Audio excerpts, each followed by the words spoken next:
into my ears. Ladies and gentlemen, at this point, should I push the guy that don't whisper anything into my ears? Should I snub him? Should I shout at him?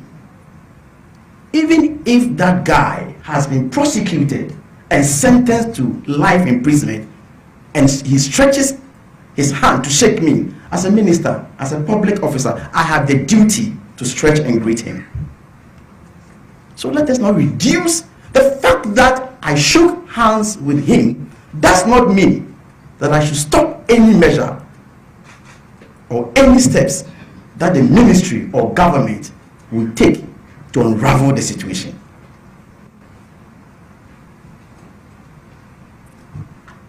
And so I understand, on a more lighter note, I have been reminded of the fact that I'm a farmer. Yes, nobody needs to remind me. I'm a proud farmer, and everybody knows it. Not until my appointment, I was one of the largest rice farmers in this country, and I'm proud of that. Please, we have a lot to deliver, and some of these things will not divert our attention. We will continue to do our best for Madagascar. I thank you for the opportunity. We're holding Ticket 9 against the backdrop of a rapidly changing world trade order. Multilateralism is on the retreat, and countries are increasingly acting unilaterally in their relationship with the rest of the world. The world's largest economy that should be the driver of global trade and investment has become more insular and transactional in its outlook. The recent round of tariffs and retaliatory tariffs have spooked world trade and the global economy. The full effects of these trade wars will have ripple effects on global growth and prosperity for years to come. We must form a coalition of the willing to create alternative markets for sustainable global growth. Africa is open for business and is the next frontier for trade and investment, with a population of 1.4 billion people and a fast-growing middle class. Africa has the potential, with the African Continental Free Trade Area, to become a significant player in the global economy. While partnerships such as what we are forging here in Ticket 9 are important, a lot of responsibility rests on the shoulders of African leaders to create an environment that is conducive to trade and investment. We wish to partner with any nation of the world on a basis of win-win, but let us not kid ourselves. Trade and investment will not come to Africa merely because we wish it. We must undertake the hard but necessary reforms to make Africa an attractive destination for investment. And that is why we must silence the guns and stop the fighting. That is why we must reform our economies and make them more stable and predictable. And it is why we must reform our governance and make public service accountable and free of corruption. We thank Japan for its unconditional support for African development. But as we've emphasized here in Yokohama, we must move from handouts to leveraging our partnerships with countries like Japan to co-create prosperity for all stakeholders. We can combine Japan's technology and innovation with Africa's natural resources and youthful, skilled human resource to create growth and prosperity for all. Ticket 9 must mark the pivot where Africa changes the narrative and puts its house in order to earn a place at the global table. I thank you, Co-Chair Kishida.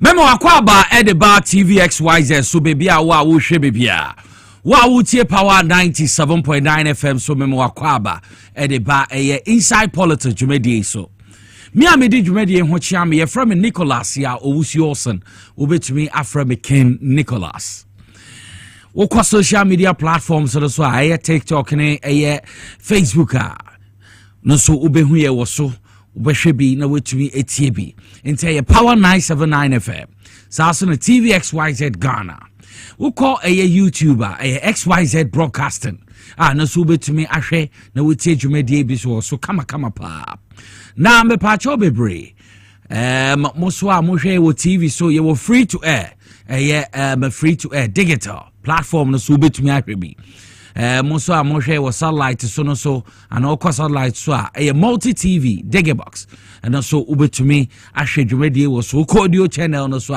and so power 97.9 FM audio channel no ubenya wo so kama na wetumi etie dwumadie bi na bibie etumi akonkan na mo am the nation's capital Accra and some part of Eastern Ashanti Central regions Mosumutie 97.9 megahertz no so ye twagu sa enti yenye na wo bebia a wo befabia wo behwe ye bi atie ye bi na watensema ekoso Ghana na ensema ehia so sa so te ensema ehia so se ni hu na ye de bro wo inside politics dwumadie so Thursday's edition.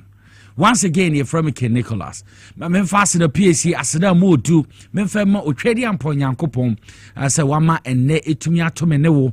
And yes, I'll to ye be more sorry and a pay and say, ye ma nowhere to be found. No way they are not to Maraqua, not a chamada, but dream of Mojo di Mwe Free Sunny, name print crano, woo tea inside politics, woo TVXYZ, woo tea power 97.9 FM.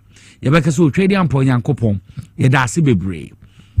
Asida biobo koma the production team omobo mechidom Mr. Kelvin Asante ono no ye the executive producer obo mechidom edjumedi bro saso na ekọ MCR yebohu Raf Jampo TV director or hobby ansa na Peter Cranton so obehu Emmanuel Kisi one Emmanuel Nete omo na sound omo hwe abas hwe osikaye yo ono so hobby a obwa MCR meba cameras yebehu ye nua edi man friend edi ono so ha ansa na wele mienu na eboa me ma cameras no so omutwa me kama saa so no obi a wosiesie ma me hwan ye fe ma meti yira o TV screen see so ye oba papa bi ye friend no gifty ono so no esiesie me kama ma me de ma ho fe de abetena ha me no bedi dwuma ma bibie tumi akonkan na dema me di kankan ra no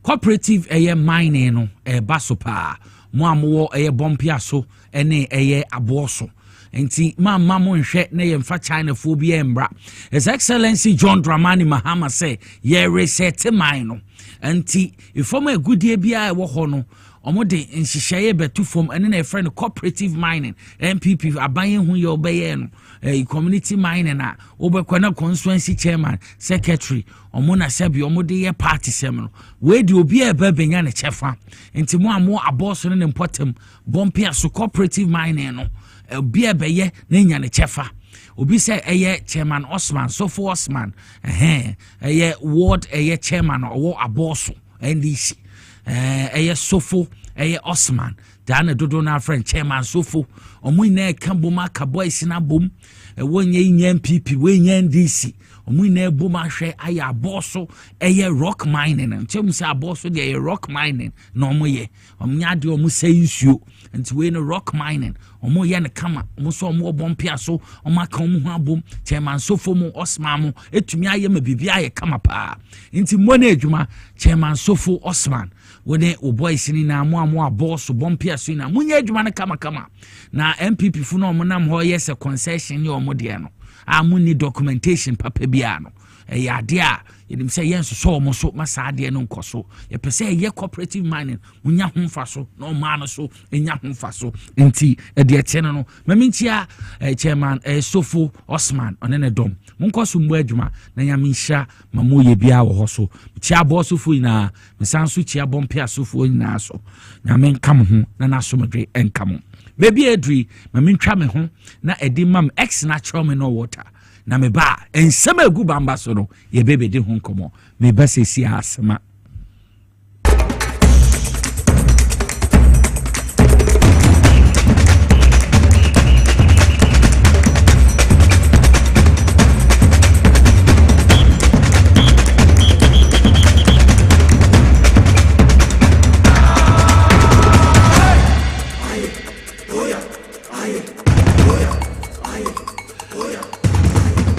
Oya Masan Aba Inside Politics Jumedie na wasugo so na wohwɛ mo TVXYZ sui enseme gu bamba so enseme hia so sa sote enseme hia se or say ni hu na ye de bro was the biggest political platform ever in Ghana. Your friend Inside Politics. Once again you're from Ken Nicholas, which we are from Chief Driver.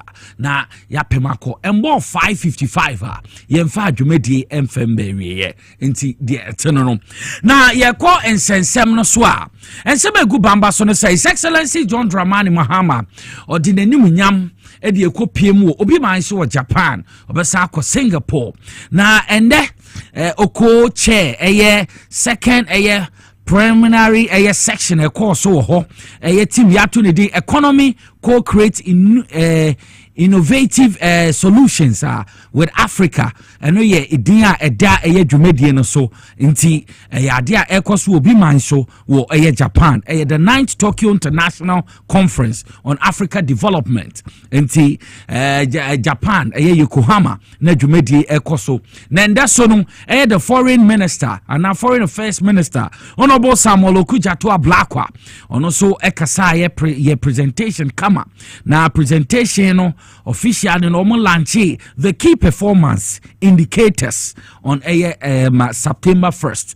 2025 ya Jumedi ebekoso na omu emina so mu boost investment wo oman mu na investors etumi aba ahwe abaye ma bibie etumi akonkan enti da ma mekan His Excellency John Dramani Mahama co-chair Jumedi no mepese yebeko na yekotie Jumedi akoso the 9th Tokyo International Conference on Africa Development I koso Yokohama obi man so Japan yenkwe na yenkotie nsem no mekoye. We should prioritize economic diplomacy. And so you will have observed that in all we have been doing at the Foreign Ministry, we have put the economic fortunes of our country at the forefront, because that is the mandate the President has given us. On the 1st of September, the President will be launching the first of its kind, a novel KPI, key performance indicators, for all ambassadors and diplomats from the Republic of Ghana. This has never happened in our history. And when you peruse that document, you will see that economic diplomacy is at the heart of it. The President wants our diplomacy to make an impact. Our diplomacy must lead to the improvement in the lives of the people. Diplomacy must promote investment, and diplomacy must create a safe haven for all of those who invest in our country. And that is what the Foreign Ministry has been charged to do. We are conscious of that role that we play as an African country being looked up to by the rest of Africa to be that gateway that not only attracts investors but also protects your investments. We are determined to ensure that your investment is not only protected, but you also have good returns. And under President Mahama, you can be assured that your choice in Ghana, choosing Ghana, will be the best decision that you ever made, because you cannot go wrong when you invest in Ghana, and particularly investing at this time under the visionary and pragmatic leadership of His Excellency John Dramani Mahama. Eti Jumedi Ekoso will be mine so Tokyo, the 9th Tokyo International Conference on Africa and African Development. Onona Ekoso Yokohama, Yehu, Honorable Okudzato Ablakwa, Onono in charge of foreign affairs, Edema Amai, Odena Nudisem, Edituja, war economy, co-create innovative solutions with Africa. Onena ye tima eda Jumedi na so uhu ye no. Yakwe nima Mugabe Marcy, oye board member de Mato, na osanso the general manager at the Ma Power 97.9 FM. Akonya kesi ameteso iso akonya dada bia no otena so a oni mu didwuma. Ono so to be kopie mu bi fi say eye dwumadi a ye pay investors aba eye o my Ghana to mu na ne mpedfu kodi enkita ho na ono so ka delegation na mo koe no ho eye the 9 Tokyo conference no ho ono so mo hu ye no odi tudwa enti mepese ebeko na yakohwe Mugabe Mase Atankuruga Biga Indian Bailey man eye Masiba na no so ensema hu ye no odi amay as a report enti yenkwe na enkotie Mugabe Mase no so mo hu ye odi ni na tudwa emfema enti emra. And the second day of the 9th Tokyo International Conference on African Development, Ekoso Ewo Yokohama, Japan. Now, preliminary section, His Excellency John Dramani Mahama, President of the Republic of Ghana, Ononi Tumiko Chair, former Japanese Prime Minister Shida, no so Penifo Kahua, Omunati Kunyakesi no Echi, Ohe Liberia, Togo, any Kenya. Ene mama hudu ni nyina wo ebibe mamu hana South Africa o man panyini wo mo nyina ewo kunya kese na tia wo mo ehwe ema bibia etumi ekoso Ghana yen foreign affairs minister onimonyamfo Okudjoto Ablakwa no no so edi mu tintima yi pa sesi ameka sei wo mo de sa preliminary section of the conference no wo mo de ni nyina ayeden etumi aba awie a His Excellency John Dramani Mahama etumi akoche ama bibia akwa awie kama wo mu wie ya pepepe and also bilateral meetings and also Bibiman Afema and also UN Secretary General Antonio Guterres but also it may be PMO Ewasia when His Excellency John Dramani Mahama and in Penifo who Ghana ambassador to Japan Mame Madam Jennifer and Yenuaba Joyce Mutari Bawa or no presidential aid to His Excellency John Dramani Mahama Yenua Standugbe and in Penifu Kukudan, Umuna Ewujmedi na say, Honorable Samuel Okudjoto Ablakwa, Omoto Ahwesim Kunya, Cecia Meka say, bilateral meetings, no, UN Secretary General, and His Excellency John Dramani Mahama, Omo Etumi Eshiema, Omodu Mosasha and Kratase, said the Bayer a Bibiman, in Puntu Ya was a baby Bimemono, Ghana, Ebitumi, Enyan on Sonny Chefa, a war a year in Puntu, Omoka Bibi Efa, a corruption Katase, said the Bayer. Wabibi maimono ya behwe said ya yibitu asa kwani nyina na ohwa UN Secretary General utumi congratulate His Excellency John Dramani Mahama say obeye o mampanyino untumi nya opportunity ni nhia entumi congratulate no enti UN Secretary General Antonio Guterres utumi the congratulatory message my His Excellency John Dramani Mahama. Mugabe Mase, TVSYZ Power FM, reporting from Yokohama, Japan. Solid reports of free TVXYZ Power FM Inside Politics host general manager Edema Power FM or board member de Mato Mugabe Mase on na nka or the report edifi Yokohama obi man Japan na or the breye no na me pacho the Electoral Commission Deputy Director of Research your friend Fred Tete on so a share key insight war voter turnout koso na almost asabi omujina and a candidate for omujina efano the by elections ebekoso nyame ya adoma 2nd September wo akotia no ho enti be adri yebeko na yekutie ensema okan for 4 candidates omo contest akotia by elections no ho na yehuma elko na emom voters omo cheso omo expect say ombeto abane 52,328 enti yankwe na yenkotie nua Fred Tete or a researcher and as a deputy director of research at the Electoral Commission. I'll share key insight what Jumediano Yentimra.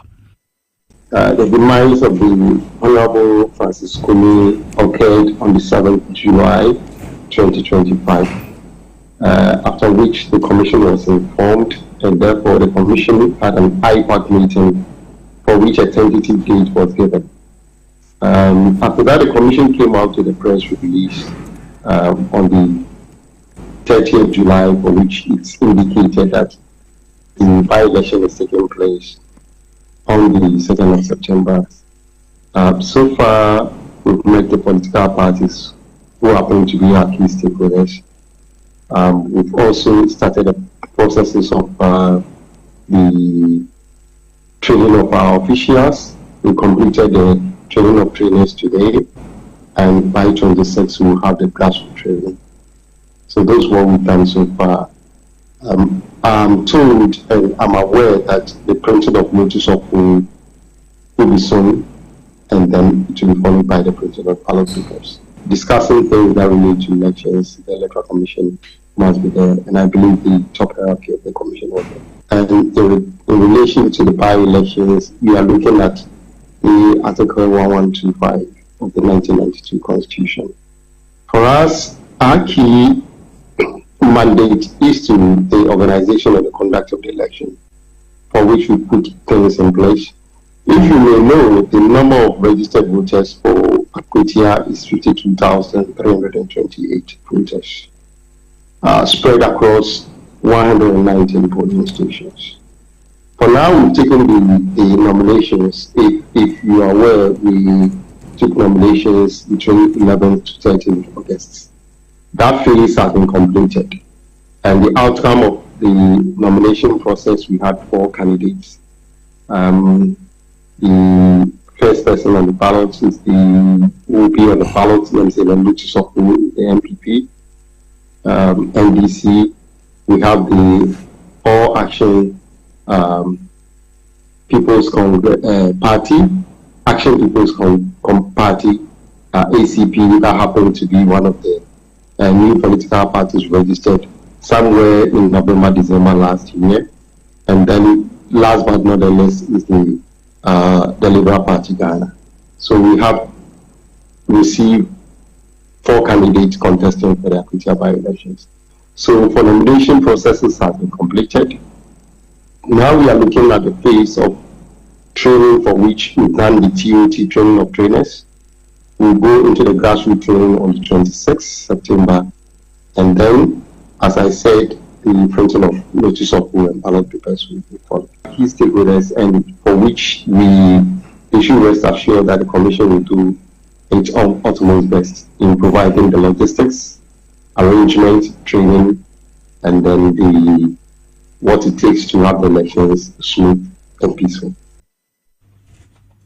Inti Deputy Director of Elections and as a research, Mufencheme Deputy Director of research in the Electoral Commission, Fred Tete. Onona yetin and can no share insight on voter turnout. Ye nim na nipa beto aba candidates no ahokeka ne ahobo maye for Akwetia by elections no ho enkomo no bi na yate no. Na the IGP a friend Christian Tete Yohunu to me assure a journalist of maximum protection Ghana police they maying him say Ghana police they service with integrity omonde maying na ultra general public ni say mamo bi ensuro na bibia bededin enka yese ablikuma not de na yehwe ya ni say nsentwe ni bi nasum hit trim nte mate say police you know interdict no nti ndo akrama na metete ne sanhwa na ade a ahwa na edwuma no omumfa ne biomba yembo mpa ma no wenu no nti bibia ni a mepacho bibia nsi na attacks ahro baba media force no obi obebebia nti IGPC yeda yenda enya ade asuro bia beba yeda yenda bibia be konkan bibia be yedin na enya ade a Akwetia by elections no ye beti bibia betumi ede how bia ede aba and I say how be ede beba elections ebe koso no so enti sana IGP Christian Tete Yohunu ode ensem no so atudwa yenkonkohwe na yenti ensem no de tudwa nbra. My administration, we want to assure you that these things will not happen again.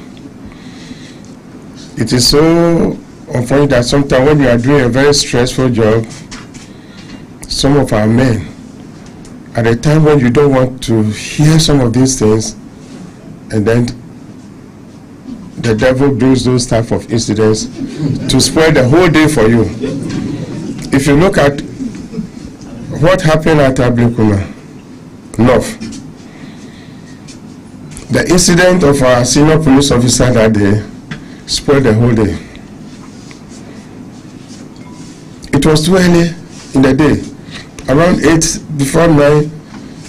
Then they showed me because I was also concentrating on how everything is going on. Then my director, public affairs director, told me, Master, look on your phone, I've sent something to you. And what I saw, a whole senior police officer.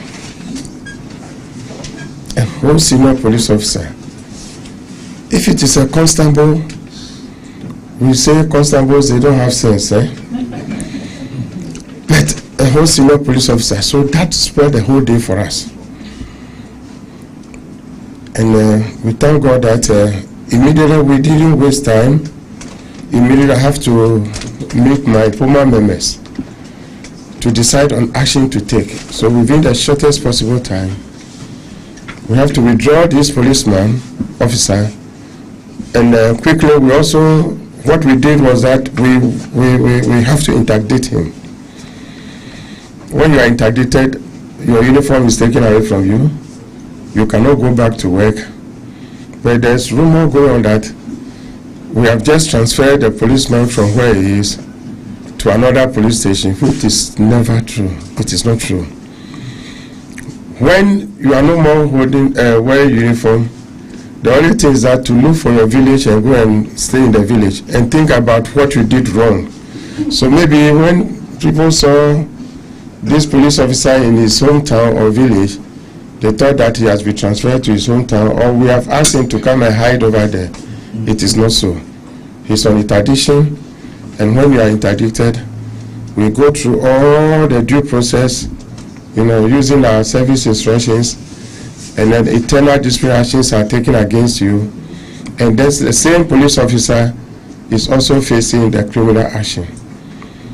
What we do, as far as our officers are concerned, is that when even the criminal case is done against you, we forward the docket to the AG's office for advice, based on advice of my legal team. And that is what we have done. The Accra Regional Commander, upon the advice of the Police Administration Legal Directorate, forwarded the docket to the AG's office for advice. And then immediately we also considered the police professional standard to also investigate him. And that investigation has also been completed and handed over to me. So it means that a service inquiry is going to be conducted to his conduct, and then the appropriate sanctions. So there will be two effects to whatever he did. And that process, just yesterday, I received the report from the professional standard, who said that we can go ahead and constitute disciplinary action through our service orders against the police officer. And then as soon as the AG also gives us the green light for the police officer to be put before court, we have done it that way because that is the procedure of handling, especially a senior police officer up to that level, a man who was on duty, performing duty, but out of lack of control of temper, he went to that extreme. It is different from somebody who out of the blue commits any incident. But this one, he was on official duty, performing duty, and then in the course of that, he went to the extra mile. So in this case, we have asked that the AG should advise us the way to handle him. But then, the internal disciplinary action is also very severe. It moves to different categories. Reduction in rank and a whole lot of things. Even dismissal can be the final stage of the internal disciplinary action. Thank you very much for bringing so many coverages and everything. Frightening me, but I managed to overcome this. And then just to enable us to work together. IGP Christian Tata Yohunu na tenen kan o se police ni se wahunu wo ne kurase a still no interdict no nti sa ensem so mo hu se a transfer na nya no kre ne kurase no nam enya de a sebiwa ya transfer so nkwa kura ho nti omunje na adwumam nti we ne nsem bebre na no de tu dwa say yina na yatebe nti akwachia de hu bi anim Ghana for ye pasomdwe ye beto na somdwe mele kama very peaceful na aye enije nti nyame adoma 2nd August September mo fenche me 2nd September ye Tuesday na sa dwumadi ebekoso nti ode ato edwa centralfo ni na ebetumi akwa isuro bi anim na yisi ensensem ye fa no by election sensem ya so na yenim se Tamale Central so a by elections bekoso no be say den unfortunate death of a member of parliament for Tamale Central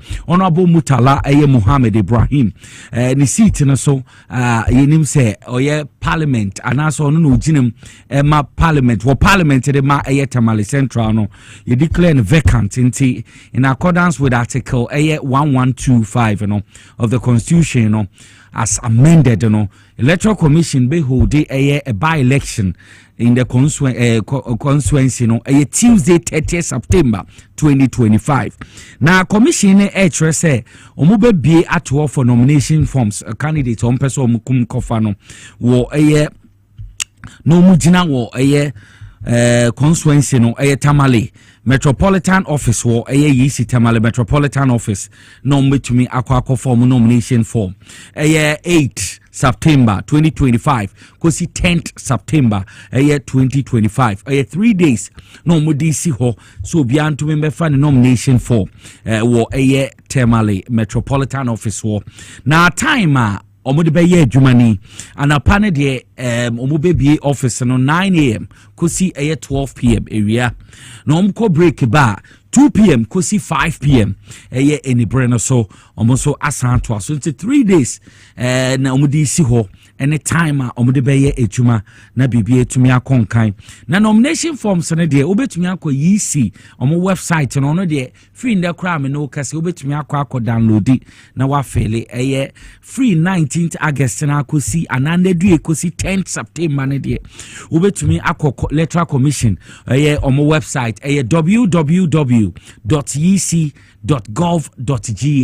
Mrs. Subium www.yec.gov.gh na no so akọ download na kama na why fefefe maybe be to me akonka kai say nomination forms no for ria we san return the akọ Tamale Metropolitan Office wo na omasum kama sa na mewo honi nhihye wo honi me pacho so ye bema na sebi obi bia undi dam na bibia ye kamade a 10,000 Ghana cedis na yebetua a candidate bia obetua 10,000 Ghana cedis on ye filing fee no na se we ma muntie ne ma ene persons with disability omo asebi omo di dem no so no ma ne omo di dem no betua 7,500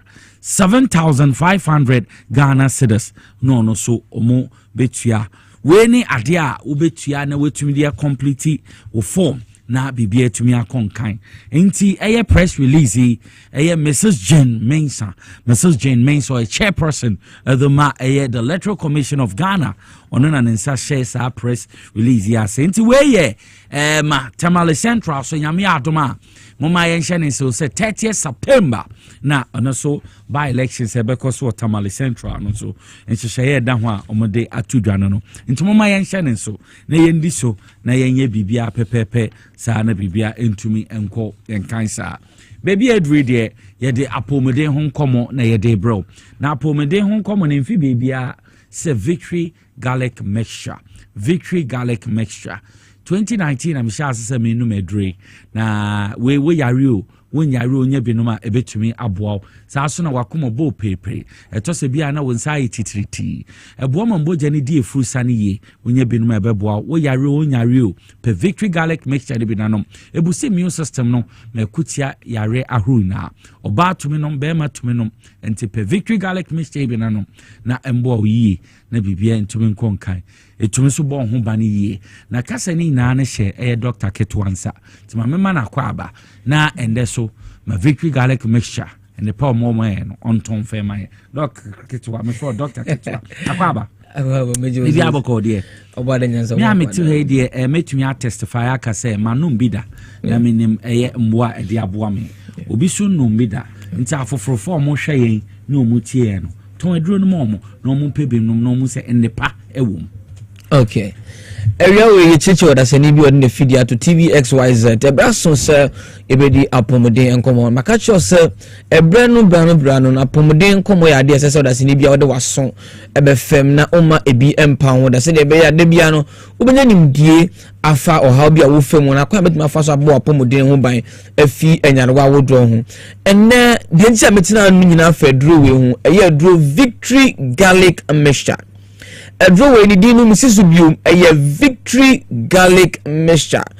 Debbie, I go for fra will be say, me were baby me cause them compare Victory Garlic Mixture. No, Nipane catch them and say, a draw way and so to our hand in asa. Anyway, you my pay, my catch yourself, who could do one year catch yourself. A draw way, do animal and so to anywhere near my pharmacy, or beyond the crown first or in a drew. Dr. Mwako enim yeni ni nyansa ne cover in the dream sonko kra enunti ena meche no ba ko mienu bia betimi ehunu afa Victory Garlic Mixture do no a ebetimi aboa so apomden asen obi wo hono a wo hwem adwum adowe de dwumadie ba kwa edi ni se ema moja timi di afusa ne yewu nipaduamu ma me papa me nua ba me nua bema se moja ntimi ni mu afusa ne yi a ekofo sunsun so boni bebre e de brew when there is irregular flow of blood obi wa no moja no ntimi ni afusa ne yi e kan bi na ma wonsa etatai no e kan bi na wo de wonsa esi unan so a utimi unse unan no akotom e kan bi na obi wo hono mo se madame so na mensa we ayam bititiriti e kyerese moja ni ntimi ni afusa ne ye wo de padwan mu eri ntisa wo nase etatai eya na wonsa ayo titiriti a debia me catch us yare stroke and a bon kai na stroke ya do boni ya me bese me bodini da esa ne se boda se ni so a se wan se gopo amemu ama wa ha unya hoto na che se odi akọ okrachi ya mpese sa beto we se unu se onanse etatai e wana se wonsai aye titiriti wode wonsa se unan so a unwa sa akotomu a bon madriza be ko hope bieto aduro bia ko be bieto aduro bia entempa no a shase esa wonum Victory Garlic Mixture aduro bi na endi wakagiremu ebema wonti ni mu ada wo se da bia moja betimi adefusa ne yi na sa wo hawo na wo femu no ya pe ano pomasibre obi zu hono mu a wo hweme wo se mu hono mu a mintimi na yi se moja ntimi mpompi yi ewo ni paduan mu a na enam wo kura di mawo obi wa na dwede so mu nyina won nada onfa na nkonani anopa ne wo mu ese so ko adwuma no saa be na ne pedua na hia esanse odofo bia mesrew anadwo bia se utimi da na oni pedua na kwa no etimi arrest nya hodene na ochene wetimi da ko da adwuma so uyo obi a wontimi enna yi a hwehwe Victory Garlic Mixture kira kwa na sase ununum bi ebetimi adi wakagire na wo wetimi ada na wada na ho na abom apomdene esipi na esita yembra obi a ose mi wo diabetes mi wo pressure maka cho say ade ba kwa ma ye pressure ekosoro the high intake of sodium eyama reho say da no maybe minim ne pa maybe minim no pa dem say ne o say 36 years na ese unya stroke bi ni na say ko check in pressure na the pressure na akosoro and sample nu and say ya dia be so yesre say dro wa sha say onunum bi na me command bi say won sha say nonnom na bi check I say pressure na e what ne so no e ba form me say o pressure o diabetes doctor diagnose what you say o pressure no kwa na ekosoro o diabetes uni mo bi o pressure o diabetes wanu medu anu enko ase ekofom na san peja ase ekofom na san peja enuane o wi asimi na yechi ni nyina da na so dani da nyina no one pressure ADC one diabetes DSC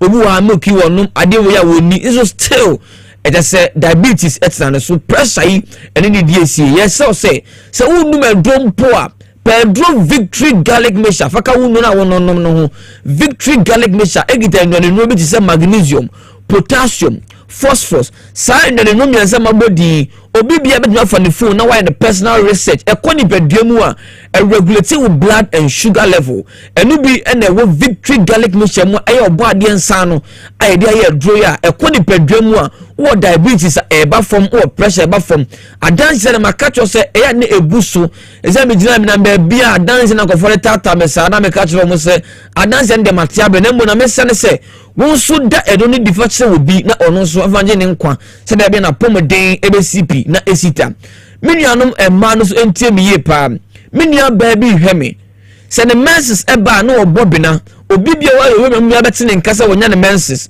obi so wono ma ne menses no emmaye se menses no eba na enu na atwa na nsa na atwa o menses na emmaye no o menses na wonya eya o yanom ne titru ya wo ma wo menses no emmaye no me pacho o menses emmaye a eya de le say nya papa presence se moja na aka ni padua no mu eno ka ho bi na e ba ko fibroid na fibroid so betani padua no so ba e ha wadwe papa eno ntimi nua ba ufichie kon emaye na woni mu nua ba bi ufichie kon emaye e ba so obobe na otie so osu kacha ne sem ompe edro victory garlic mixture baby eto edro bia sesi aga na hanom de ye di ye sama baby e fa bia nkofo bo ye di adansi die e ba hospital pharmacy shops obi ahu o se edro we edu anuma ensoto esane se eye emenije ma wo ase yenso de edro ba edwa nso a ebo mo bi so pom de CPS sita na wotimi de ye adwuma de ahwe na busuafo eye nije kese pa eni nti se wo obi a wo honom a na se weni su echin obi so ho na mase na ni su echin da bia ni su chin ona mwase okoteto fom ona mwase ne nanse no kura ohu ni yi Pedro victory garlic mixture weni su ata chin bebrebe Pedro victory garlic mixture moja na ntimi nefu sani ye kan obi ma da bia na waye awenya anemia ona mwase waye bohu azokoteto fom Pedro victory garlic mixture yesi edro baji wa yatrema Pedro victory bi na sase ononom bebi eto edro bia wo Ghana herbal shop pharmacy shop wo de udru wono mu aka kire nipa na wo ho ne se upe edro no a aba adwama nso a adanse na bro so no victory garlic mixture wo de bi no mu a ebedi wa kagirem se de be ya wo so apom de be CP na esita o bi a wo ye agya ho adwuma wo ye agya ho adwuma wo ye wiaso adwuma adroba fa mo tena se kwantenten odoba bi ni wono ma ni sisi achi de bia na sisi achi we no enu enu penkele wanoma penkeles na wo fa ndodo no ebetimi akwakofa kidney problem e de abro dachi ene je say sanno ni nyina slow down na sha se no victory garlic mixture obi wo se nintinu atwetweme o wana se nintinu atwetwe no ase bibi na nipadua no mu ehye no etutunu ase ya soja de gu nipadua no mu ma me papa minua ba ma obi soja gu nipadua ene ye inflammation sanno mo we nyina che se nipadua na kwa ni bi ho no mu ebre ko nanim no ahode ne ba fom a enye nwanunu obi ti ewo victory garlic mixture mu ko nipadua no mu a ebe siesie nipadua no oda se ni bia nya se obema ni immune system no ade Nyankopon ye ko nipadua no mu a eno na ebo ye ho ban fi ho bebiri ho obi wo ho no ma yade bi wo ho no ma eko wu a na bekra no obi so oni ni tifie enyare hospital kro beko a na chese bia ne mini be na kokosra obi keke esane se nipadua no ho no no enya nwanenwa wo bi be bo ma nipadua na kwa ni bi no a embe ko na nim no ebe mre no ebetimi enya hodene eleje bia ka che se unya di enfision every 30 40 50 kwa men for apomodin eni agosha se ubanu num victory garlic mixture no ni bi na abwa de du akagem se de be ya wuntini mu etwetwon uni pedwe ni mu ya na ehyehyem wo ho no mu ase wani wei ko hyaba akotimi woso saa na woso na ese oye ne saa na se watu na dwin ni na ya de bi ende bo nka ye se Pedro victory garlic mixture no ni bi na no na oso endi wakagidemu me kwakwale beja wade baako ade ji esese edro wei bo wo modene se bosumi biada ubenu bia se bosumi akwa wiye ene se ni dwumedie baako ne se eboa in detoxification ewumebre wono mu a sade we yemfe adwene nkoso yedi nnuane ye home mframa ye num nsuo ko ni pedua num ene ye nnuane ye di nyina ye chemical ye nsuo ye num nyina ye chemicals ene mframa ye wumi nyina da eka wu bi mene yade wa adosum ade ba koda se ni bia betimi ayede abona pomodine ho ban ne se ubenya edro bia betimi abon ho ban afi enyare wa ho men twese yade beta ni pedua no so answa Pedro victory garlic mixture eduro ba ko wadwama so the whole Ghana eduro ba ko pa etimi border se no ba fi nyare wa wo do nyina da bebrebe ho e victory garlic mixture wo hu ni padwanum eni ti say aduane bi a wadi chemical bi wo enso bi a wano ma chemical wo enframa bi a wa home ni nyina da onu victory garlic mixture blessa chemical ni nyina da se said ebe ni padwanum ebenya pomde hu ni padwanum ma mududuanum enti ni mutimi da ho moja timi pompi ye de kwa akoma no ho wakoma na ebo perper na ebejai o pressure na ko so be ba form o diabetes be ba form obi wo se mefu ayekese bebre obi se doctor a diagnose say mo cholesterol we nyinara eye adiyale kuma bi se wonum victory garlic mixture obi bi onum victory garlic mixture be di ho dance say yade pa de obeti se wo yade a na je say bia ne tikeke bi de pan no esan se duro no enwane nwawo duro ahyemu ma no when eye duro ankeja garlic eni ewo eni nwane nwawo duro bia ewo ya ye nwo obo de nyansa boko de yemu yanke ni nyina de asie ni eda duro victory garlic mixture eni ti pe bi na no ye numbers no egu screen no eso ana se mesan so esi so e de amount eni ti u fresh sia ya unsabeka doctor mwako enchemu bia de wachi no ofra unsa ebeka Kings Walk Heba anaboache heba Missy heba Colena PFA Pharmacy eni miamia wudo bia eto edro Ghana ha bia wude wudu wa so pe victory garlic mixture edon waso ni bi unsaka bia ebebo apomden SCP na esita ene yawada na mesno 0242 54 56 33 0242 54 56 33 and I said 020 129 3280. Your numbers are the way I saw a new pay and two friend numbers is here. Doctor Makuno Becasa, how be a Ufa Mubia, won't tiasi, a Pomodino, or how be a Mubiano, Mohammed over friend, and Momiti, or Osa, Mohammed Ube Didi, and Savan victory garlic mixture. They bet me Edward Kajim, who are Pomodin, Esipina, Esita, and now you are the hand and Ubesi, Niacho say. You tell quite no more pomodin so and who buy. Yabeda sube bring to victory garlic mixture home komo na Dr. Kitwa dia boy and pebina no na ebe boy ye me bibia etumi akọ enkaisa enti baby edri mamenda me home brassesia me ba me hobia de beto aso.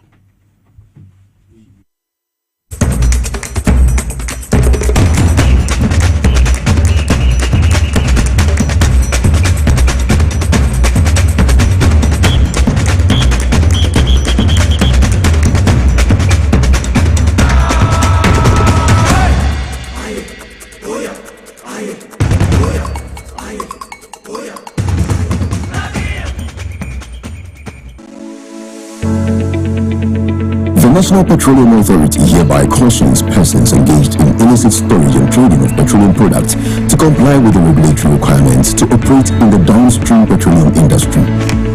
The NPA Act clearly stipulates that no individual shall engage in any commercial activity related to the importation, exportation, re-exportation, shipment, transportation, processing, refining, storage, distribution, marketing, or sale of petroleum products in the downstream industry without first obtaining a license from the NPA board. Failure to secure the necessary license and properly regularize operations will result in confiscation of petroleum products, prosecution under the law, and decommissioning of facility. For more information, contact the National Petroleum Authority on 0302 550 380. You can also visit our head office located at Jolu off the N1 highway or any of our regional offices.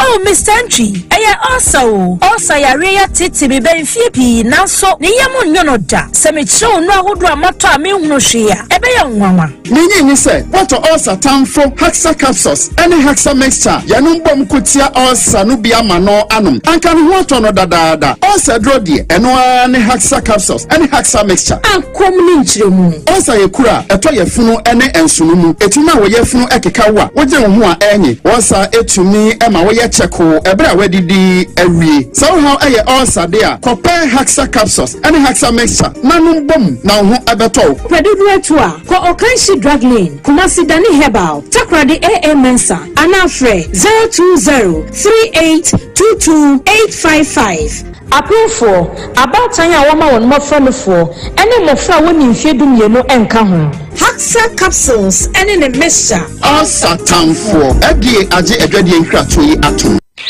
Hi. Now let me tell you about Safari Valley Eco Resort, the first of its kind in West Africa. Upon your arrival, you are introduced to a butler who plans your itinerary. We were surrounded by wildlife from the moment we entered the eco park. So many activities, all in the same premises. Visit the gym or the stables, they have it all. At my break, I'm able to practice my putting. We also went fishing on a man-made canal. Our tour guides taught us so much about the wildlife and how to interact with them. They used only electric vehicles here. This creates a serene environment. I'm told it's over 1,000 acres. My cabin here sits on 2 acres with a large terrace space overlooking my private swimming pool. Now this is royalty. They have their own farms, thousands of fruit trees. I can also have my lunch here at the waterfall. Quite a beautiful place you have visited. Visit Safari Valley Eco Resort in Ghana, bringing you closer to nature.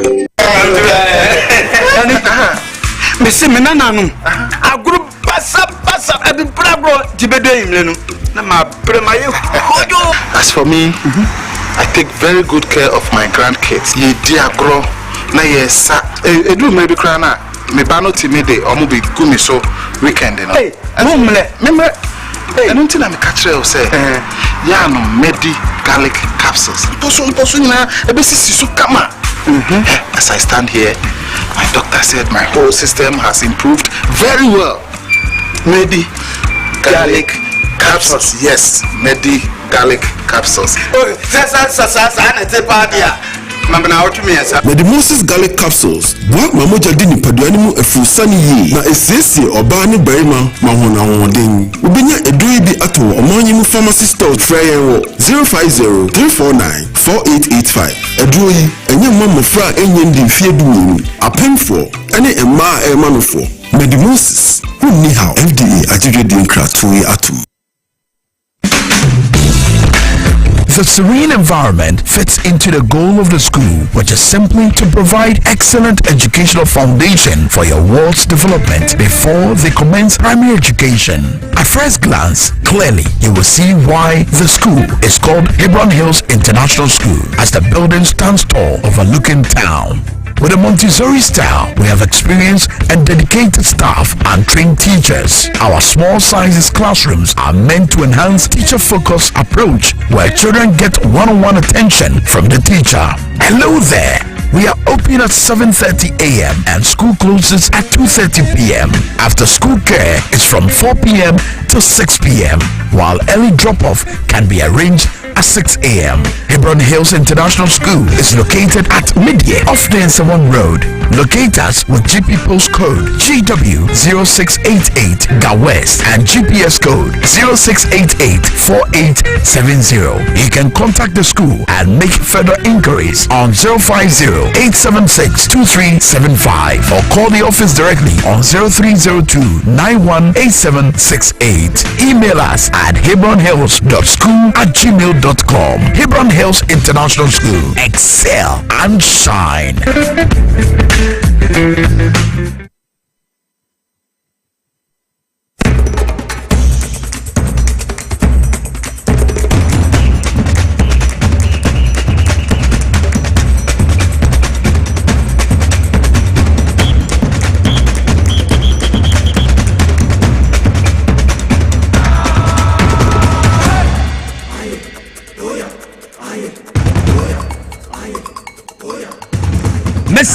Mesam wakwa babiom de ba TV XYZ baby awa wo hwe me bia wa wo tie power 97.9 FM baby aduri apomodin hu hia anti ansana eda man yosem no atwa so ye beko haxa mixture any hapsa capsules all satamfo na ye ne omwekodin komo Dr. Mike wa ha enti be pese me chiro se semadu a ode ni me ye bedin komo afa all satamfo ye friend haxa mixture and then the capsules.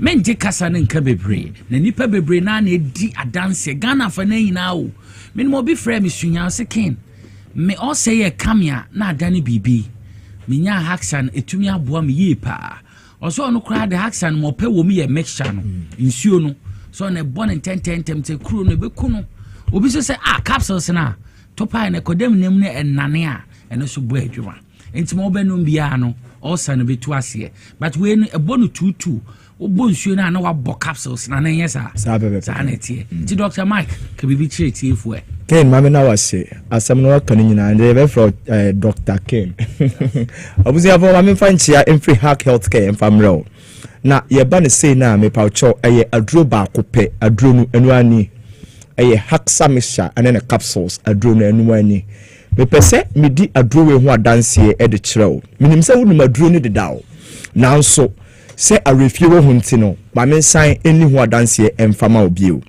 aduro we ana esa yade ba kope ensa yade mienu to de bo no ma be ne yesi aduro bo no ma esa yade we esa uti esa ohwene esa onan me paucho aduro we esa yade ba kope stomach ulcer enti wo yo obi a stomach ulcer ba be so so wo yo obi a woni mo obi a stomach ulcer ba be so ne so all tete all bobi na me paucho wodwani eye Haxamisha ne capsules me paucho obi frame me o se ne stomach ulcer ya ne ka ne ho a acha na ye me fa ne say 1 month and I say acha na ye 3 weeks ye de no be kwa to hospital ni ye di nsuo asine so ansa na pains no ayeden afri ni mu nsuo ni ye fancy ni so plan na nye 3 na nye 4 me paucho ene oya so koto Haxamisha ne capsules no ene sa pains ni nyina na ayeden adwane edeko empe bebe ya na nkrofo bisa se intimi stomach ulcer enti betimi afri mi so ebetimi akome paucho stomach ulcer eye ye funu mu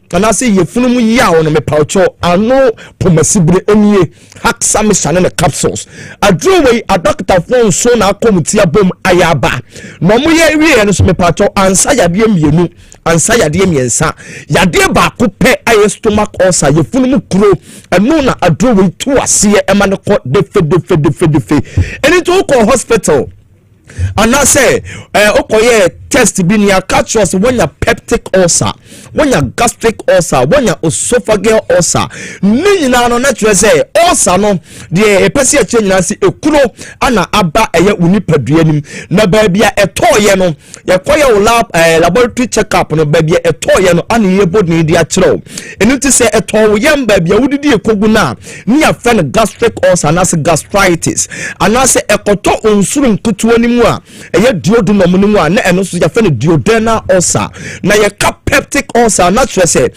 ekuro na kwakoto ensuru nkutuo nim ase ya ba beto oyefunim ba bia wudidi ekogu no senso so sa dro ben esawo minim hayi wudidi a me pato aduane ni fam ko yem no se ekuro ne kotom pa na fe esophageal ulcer na ulcer hudro biara wunim ne me pato na nu aduro enie Haxamisha ne capsules afeitie obi bebisa se na edie na disa ekuro eba meni paduam medical catch say enye fasting bebrebe na abo ye no ana ma onya eye H pylori mowa bi anase stomach ulcer memom no emowa bi a omye bacteria infections a obroni from microorganisms a yemfa ye ni wei emfa enhuom no wom no mo ba oni padua ni mu a na me pacho stomach lining no eye stomach men kataso no eno no omowe anu no omudi no mdi ekuro ede aba oyefunim na kwan omunya kwan ebowra oyefunim ni tie obi won mu akotena trotro kamu okọ baabi no akotena kamu obehe kan ekono onipa wotene nchen otimi bogwa otimi simizi na sabi ensuo firi nanum anase nipadua ne ma babonte eba ne sana onipa akono se owo H pylori mowa omko onipadua ede eye stomach ulcer no eba na osinizi yesa no home ye no nso so eden wonya bi ede awura onipadua nim obi wonum so okotena trotro kamu a ordinance so seat mu ordinance so nkonya nimu obedru fie no onya ensuo ni sam na mfa hohoro ne sa abehe no de ato aduane mu na ode akona no mepa wo chow e ba ne sa na sa emwowo yi aye from H pylori anya kwan abo ede awura onipadua ni mu obi nsusu ho no ma okowo sruma waye ne huyiye awie no ankopia bonte anko so ode samna ne nsuo ahohoro ne nsa fine ansana ne nsa beto aduani ma ode atona nso wanya sade we no de akwakotu aduani eba ne sana sem wo nya kwan ede bowura onipadua ni mu yarea market fo no so no ya maame ne ma mu digba e wo market no obi ho no mu a oto wade no bofro to wura bi tam no atobi no waye de no wadi no obubi de ama ne ba ose na ti hwe tie de di kan no wo bonya H pylori oba na wo san ma na aduane ne bi di ye no ono nsusu anya H pylori mo bi e wo ne yam tu onyi mra no ebe kaka ne so oba ketua no wanya stomach ulcer bomode ne kope haksa mesane ne capsules bi na waye de na wanom ama wo hom aye de ato somebody can catch say empo how ye home kwa ye ne ye ba me pacha kon ye ba ye die no ye hormones bi wo ha e release wo ni padua ma ye fe ne cortisol na sa hormones we e release a emma eye acidic content wo se nya wo ni padua nim for digestion to take place no e be dose mpro so sane ye hia no eni nto be he na enonom e de koye stomach lining nim pacha na kwa create ekuro e de aba ni padua nim me pacha ni nyina no konna kope haksa mesane ne capsules bi na wanom ama ohu ato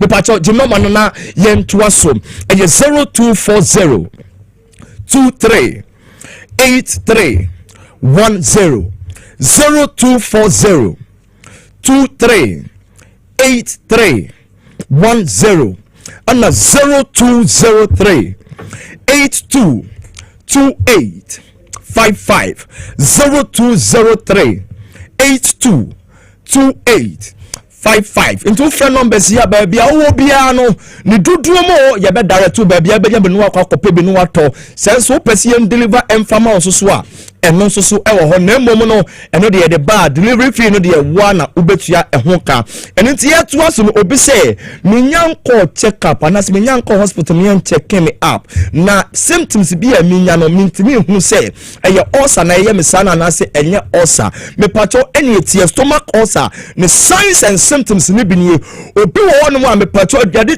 nya to ne yem ana ne yem eye ne ya osori anopa onyandidi ensusu a na ne yam eye ne ya aduane to yam a wanya amane aduane nto yam a wanya amane me pacho stomach osenti obu ho no mu a ne butu me funu no sa obetitin tosua tete eya na ye ne se ebia sebio ensonso na aba ne yam obanum sunsu oduro nyina na so still na abofunu no ekusu ho me pacho stomach ulcer no ne symptoms no ene ne signs no ebi no bomode no wakokope haksa mesha ene ne capsules bi no why then what nom ama wo home aye de ato stomach ulcer me pacho wan hwe ye nufu entam han me say no to krokoto bi na eda ho no me pacho obi ulcer symptoms na ba say ya e ho to be ye ne ya esese no na afede aso na koma to me boni prim na nisu nyina aye no who are you to say na nisu nyina no aye no si wantan wo hwade a onhu ne yie sa no otewo no sori no ansode mu a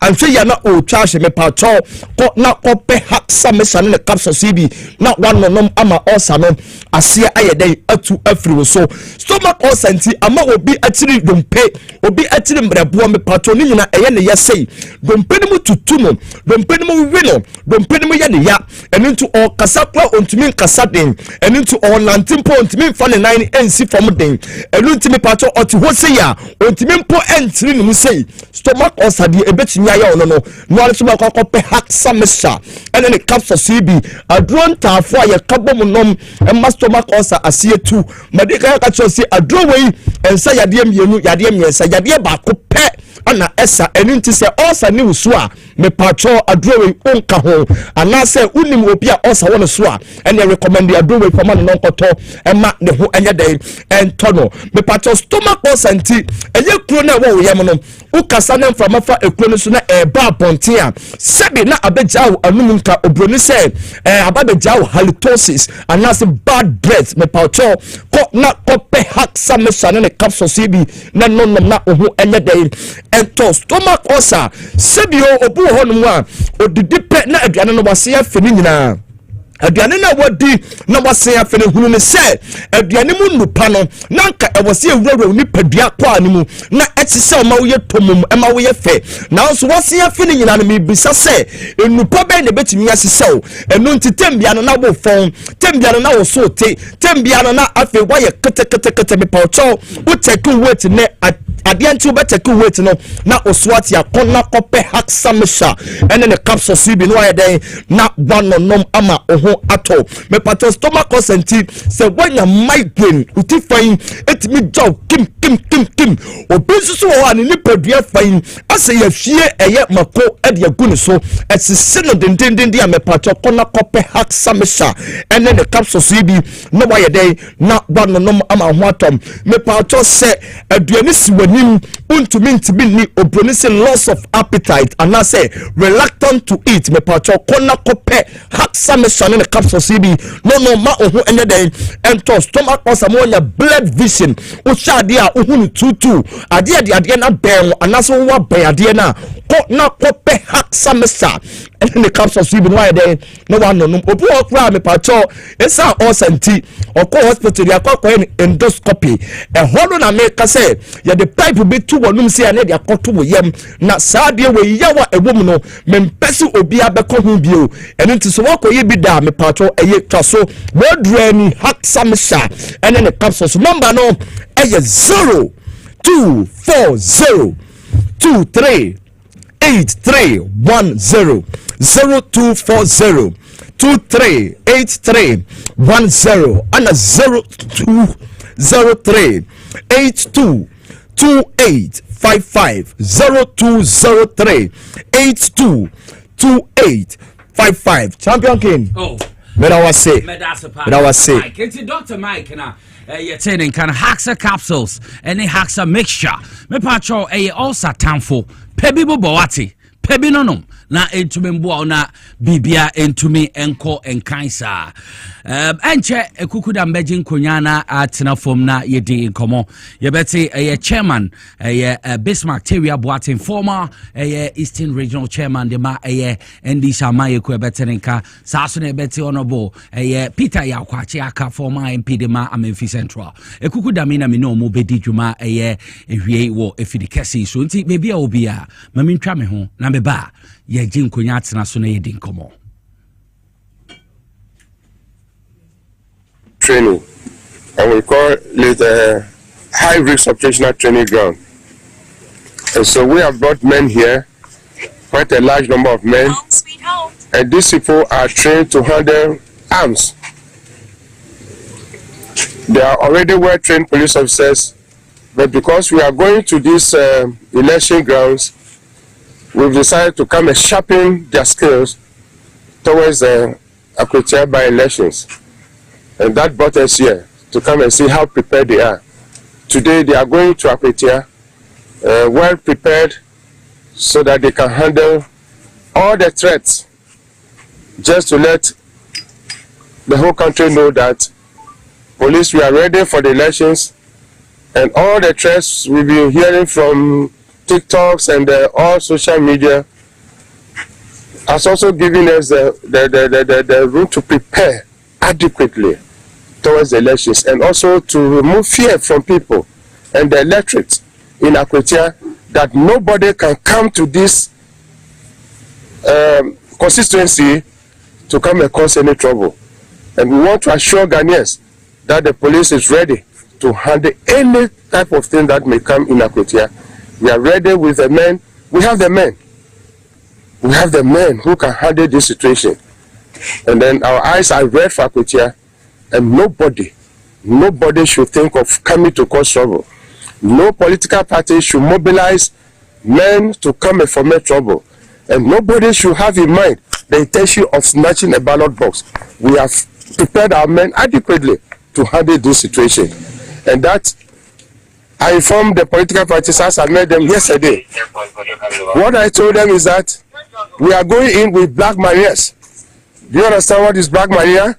Black maria is a prison on wheel.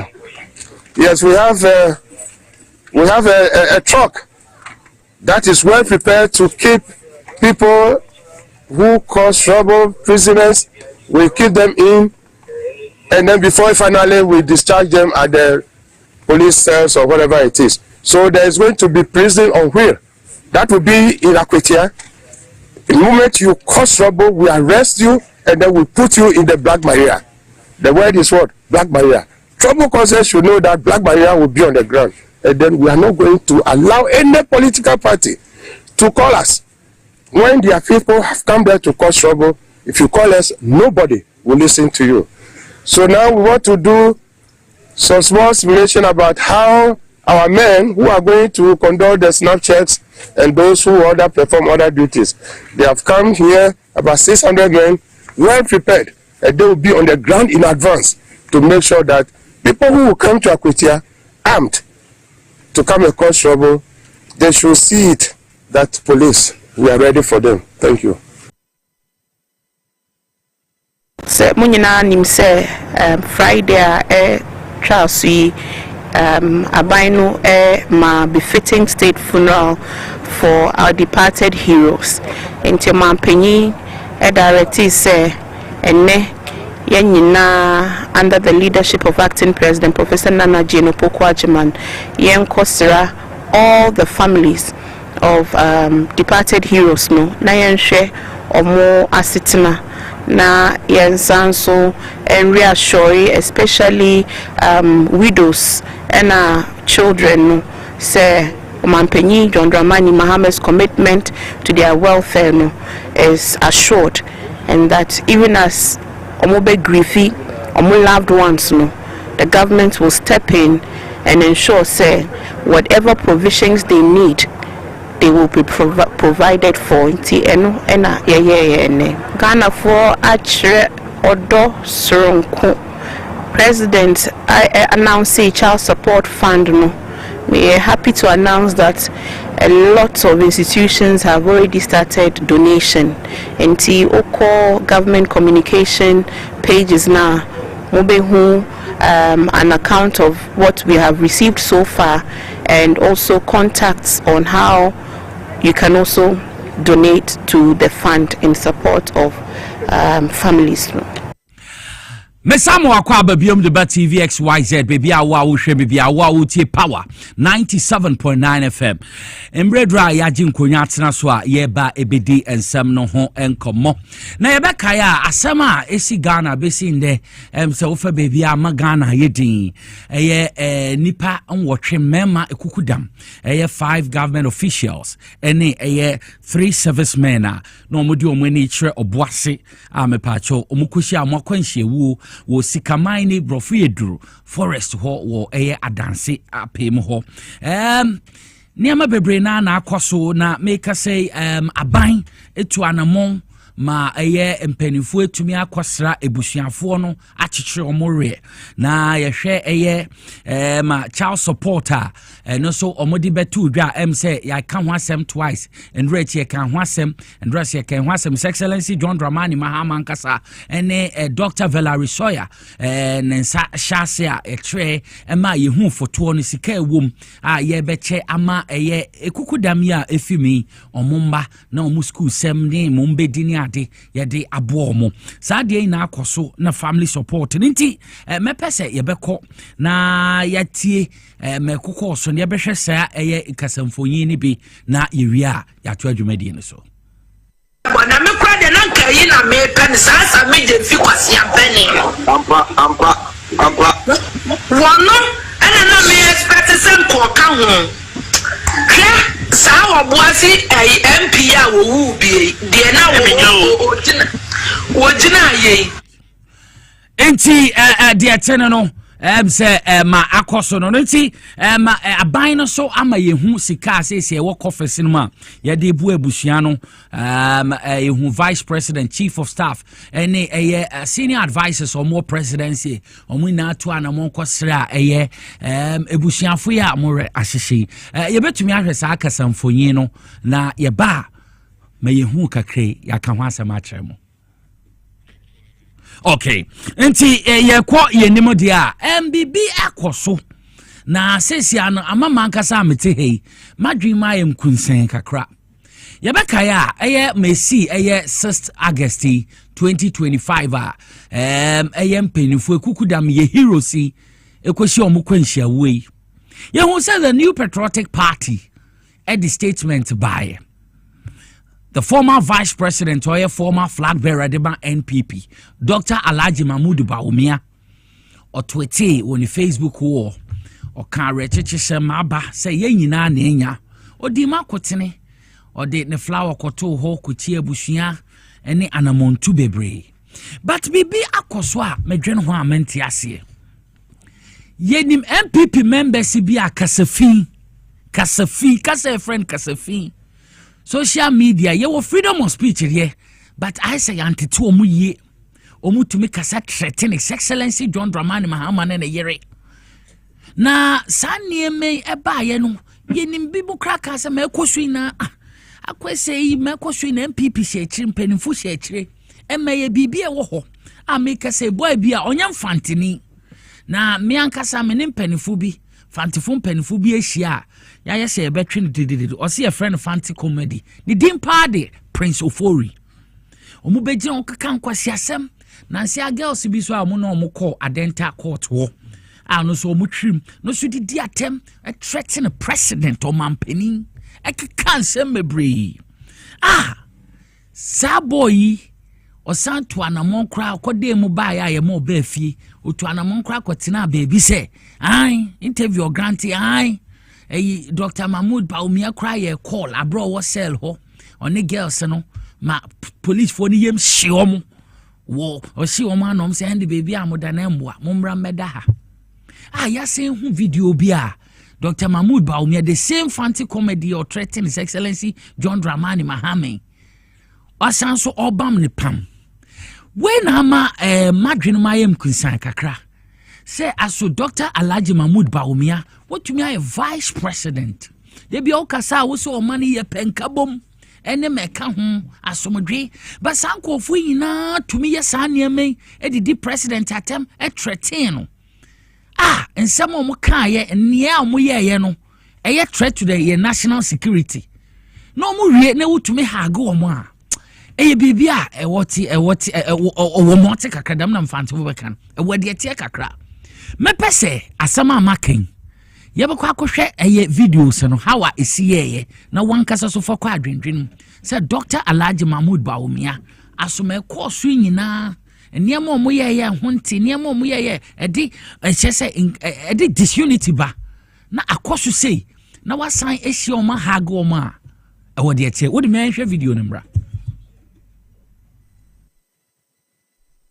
me a one pebo na me kwa de na nka yi na me pen sa me je fi kwasi ampeni ampa wono ana na me expect sem ko ka ho hwe sa oboasi MP a wo wu bi de na wo ojina ye hwese ya to abawie wo se chenchena how the force be gise wa wini e kofa wo nkwala wo boys ba mo be bossity MP eba bu NPP ni no mo twetwe ne sabio mo twetwe ne hwa ne ne kwati nyina edi nnua ene nsika nyina gina le so na mo ka se ko wada yes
Santi, na munu mse ko botwa na nso ni asase sa wo mo agum.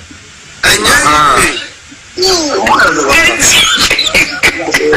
No post ke the number 128 into so mama. 128 number be afọ. Me say, when they are money say to say bam. What is that fast? Sounds in your coupon for the board to the Tambata coupon with your coupon there. What am I born out with the coupon? What am I born out with the coupon? What am I born out by? Hey, you're not that fun who be our son and ask Mamma Yankopo, and I coupon didn't ask Mamma.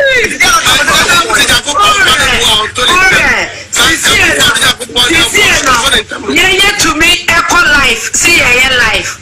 Obi so trick blessing and was a banana miss a banana mindia rewo. So now no dear, no dear, listen, no dear, dear, will be wood ya, and the essence for your pa, yeah. Now, of us in a car was here free. You be cool, I could won't conform with me a face NDC for squarely. That is what I mean, the best NDC for.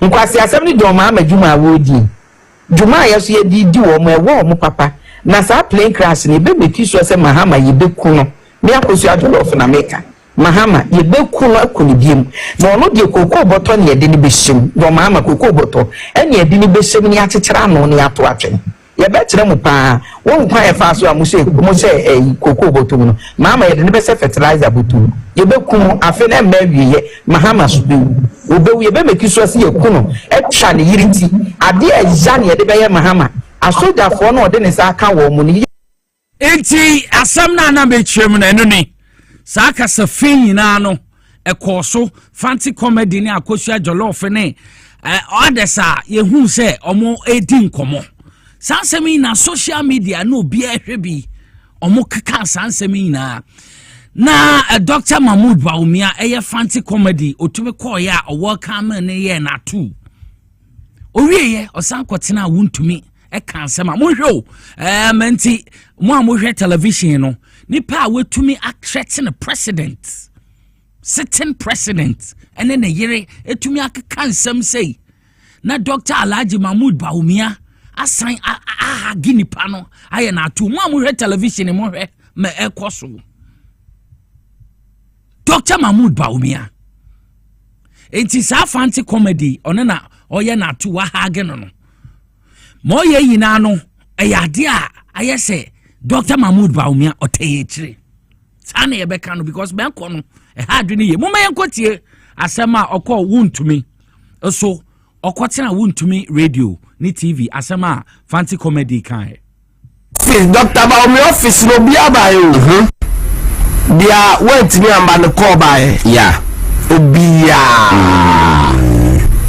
today do baby kran ba ko ba e ma ofrema sans ye me san begina enim ama doctor ne yakasa okay na wokwa keke na omo da inside na say Dr. Baumia na yakasa no omo say baby ayeda no omo say ayembeda VIP hey I was say holo eti say holo moda no Dr. Baumia free e ma mo e obi phone so obi fi abontin ka say doctor person so de bokasa na mo ne ko ne kasa ti bi para de atolas no ka good to see you we the kasa the doctor had you are not seeing me ama ne kasa ya kemwe sanyina me ajin kwani say Obama pampa ya the doctor kasa no say in kwani say politics there sanity oyi ama ojina echi insumu ewiemu no say e bose up to Monday there Monday name bro so da edi amobefi enti peninya kasa ya kemwe sanyina me ajin kwani say Obama pampa ya the doctor kasa no say in kwani say politics there sanity oyi ama ojina echi insumu ewiemu no say e bose up to Monday there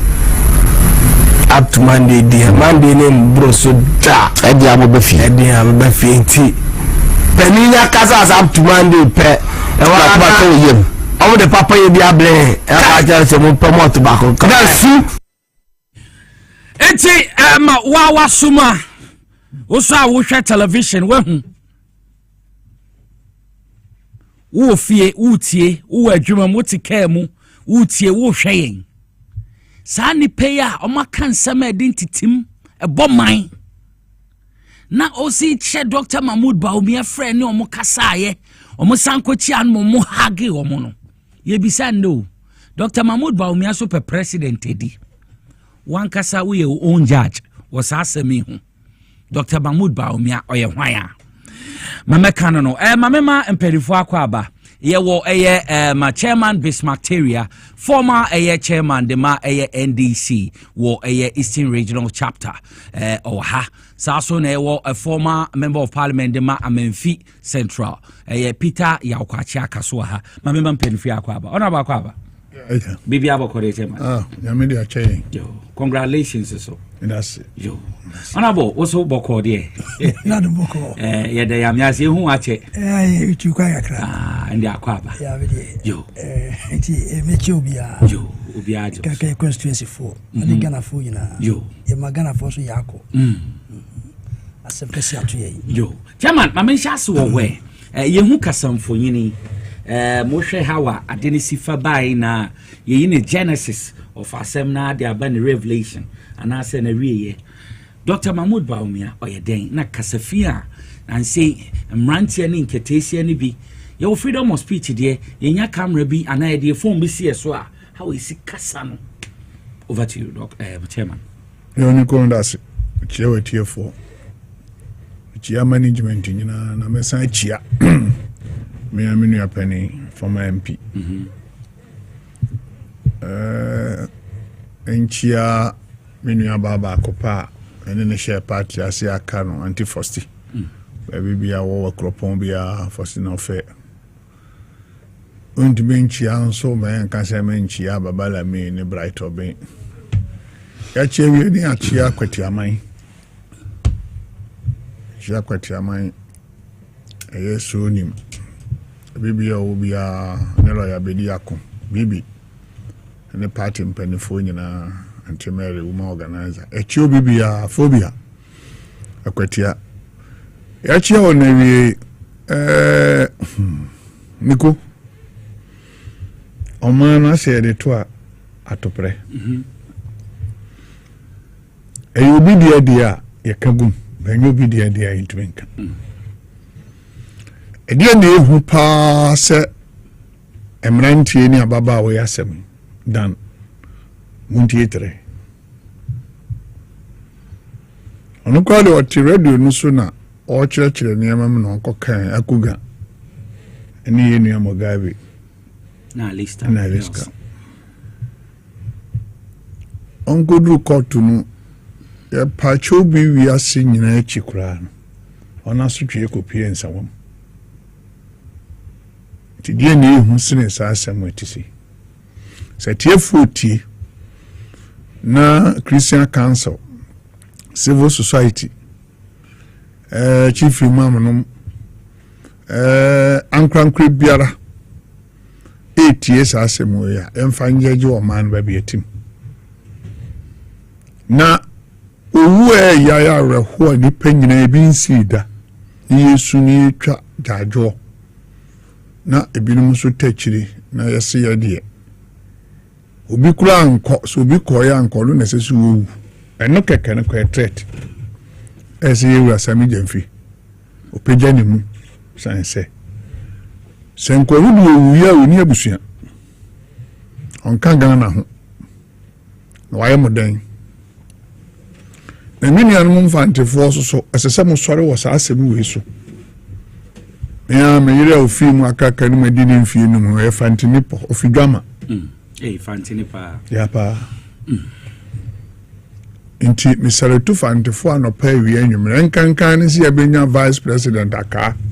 Yenya president, vice president sa abenya president. Yasenya vice president. No crap. Musa ata. Yasenya president. Yura J.A. Mills. Ni yasa abenya vice president. Na naji. Ti intimate na ho ma obi afre no foli. Emfa fantidi MSA da maninye yi na asamo on kan no se IGPTA yen enya kwatia la hye no ne adwen hu sese yi se IGPTA yen na se IGP ni mu se opa mani ye yo ni na so dwie any all security apparatus e wa ha yoko baby biara security wo biara no say IGP etie year owura na on san kwache no press conference no ba ye say akwatia ye hwe menye wuo no enye no ne da ho sesi ye sign say abrantie no a ene akosia jollof say abran jollof den nsem a wona ka no say IGP on pesi ebetie si kroma demonstration won so ofimia no region ama eso mampani eyin na di immediately no a omyen kwachi microphone cause bambo hu hia say who won anim say akwachi won ni amo the bail na bc ya ne yeso won the amo the bail enye years as when the judges atem we the president first gentleman of the land and then yere yes so be try unity na we dey to say ni abetra mi aka cho si aba ni pay ya the papa ye jollof bre wo di die na baumia enti na odi hire koto ye nuanu mu a owu ya bai na ne na wo sha kire ni baumia enti na o hake president akọ ni fie nyina na bomb show ko dia asem we bomb asem no wasuma nipa bi se me ko obia mi gate ya muwem na mu twa ne yiriti sa na pese o kire edina Jubilee house wa ko ya o tini suo any chief of staff no mo ho assessment ko nyina na ke so de dade a show ho na wudi ya obedi we no say Ghana for yeden ensan fa nemra me president when na say to abawie o so ndo paso wie na so wie ni say yenkum mampani yire yen twa kon na so wie ni say yenkum mampani na pray no ahwe ho no nim hu bi na IGP what why dey IGP onu wa posifu eni na mo ho ya nwa kakra eni na eni bambo wo mo nsem ma yewu president ne yire eni na ya kwa aka mu didi ani hwehwe no ahu hia ba bi biara IGP wo biara na emrantere ya mo ni beru ni yenkofo na mra sai se bia sipen emi e court yeso na didi judge atem tiafo ne kwa fiase Mugabe no da me kobi because na dia ya wure ho ati say ye nipa nwotwe wu agye ya busu ya yire ya ma ya nua no ya papa ya didi ya nyina wo bi no nsam na wote kasa fidie TikTok so still wo kasa say freedom of speech when freedom of speech na ba umi anya wa ho sa anya osu anya oya say harikota akokum nipa ati sei no bonkrofo paase mun ko jira radio na mun ni atam na mun tweda ni nkuku obi ba me ekon first lady mama wona wo munu aye ni ebunu ya tiri so ani asore wa ya bia mo my Ghana ene no ka se hospital ahodo ne empani ade odi akogumu enkwala wo bi wono no yai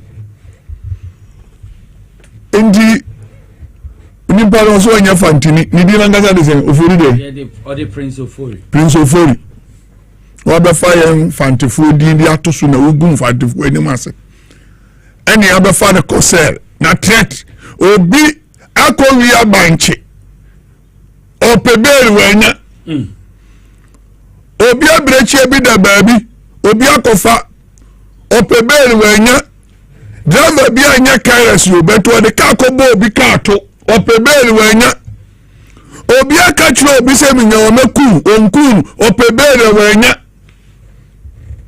na beti sa ni pa wo mu de oni peberi wanya ama ba umi aba mama afano atu why adie so so be ku first lady when we say the human first lady ni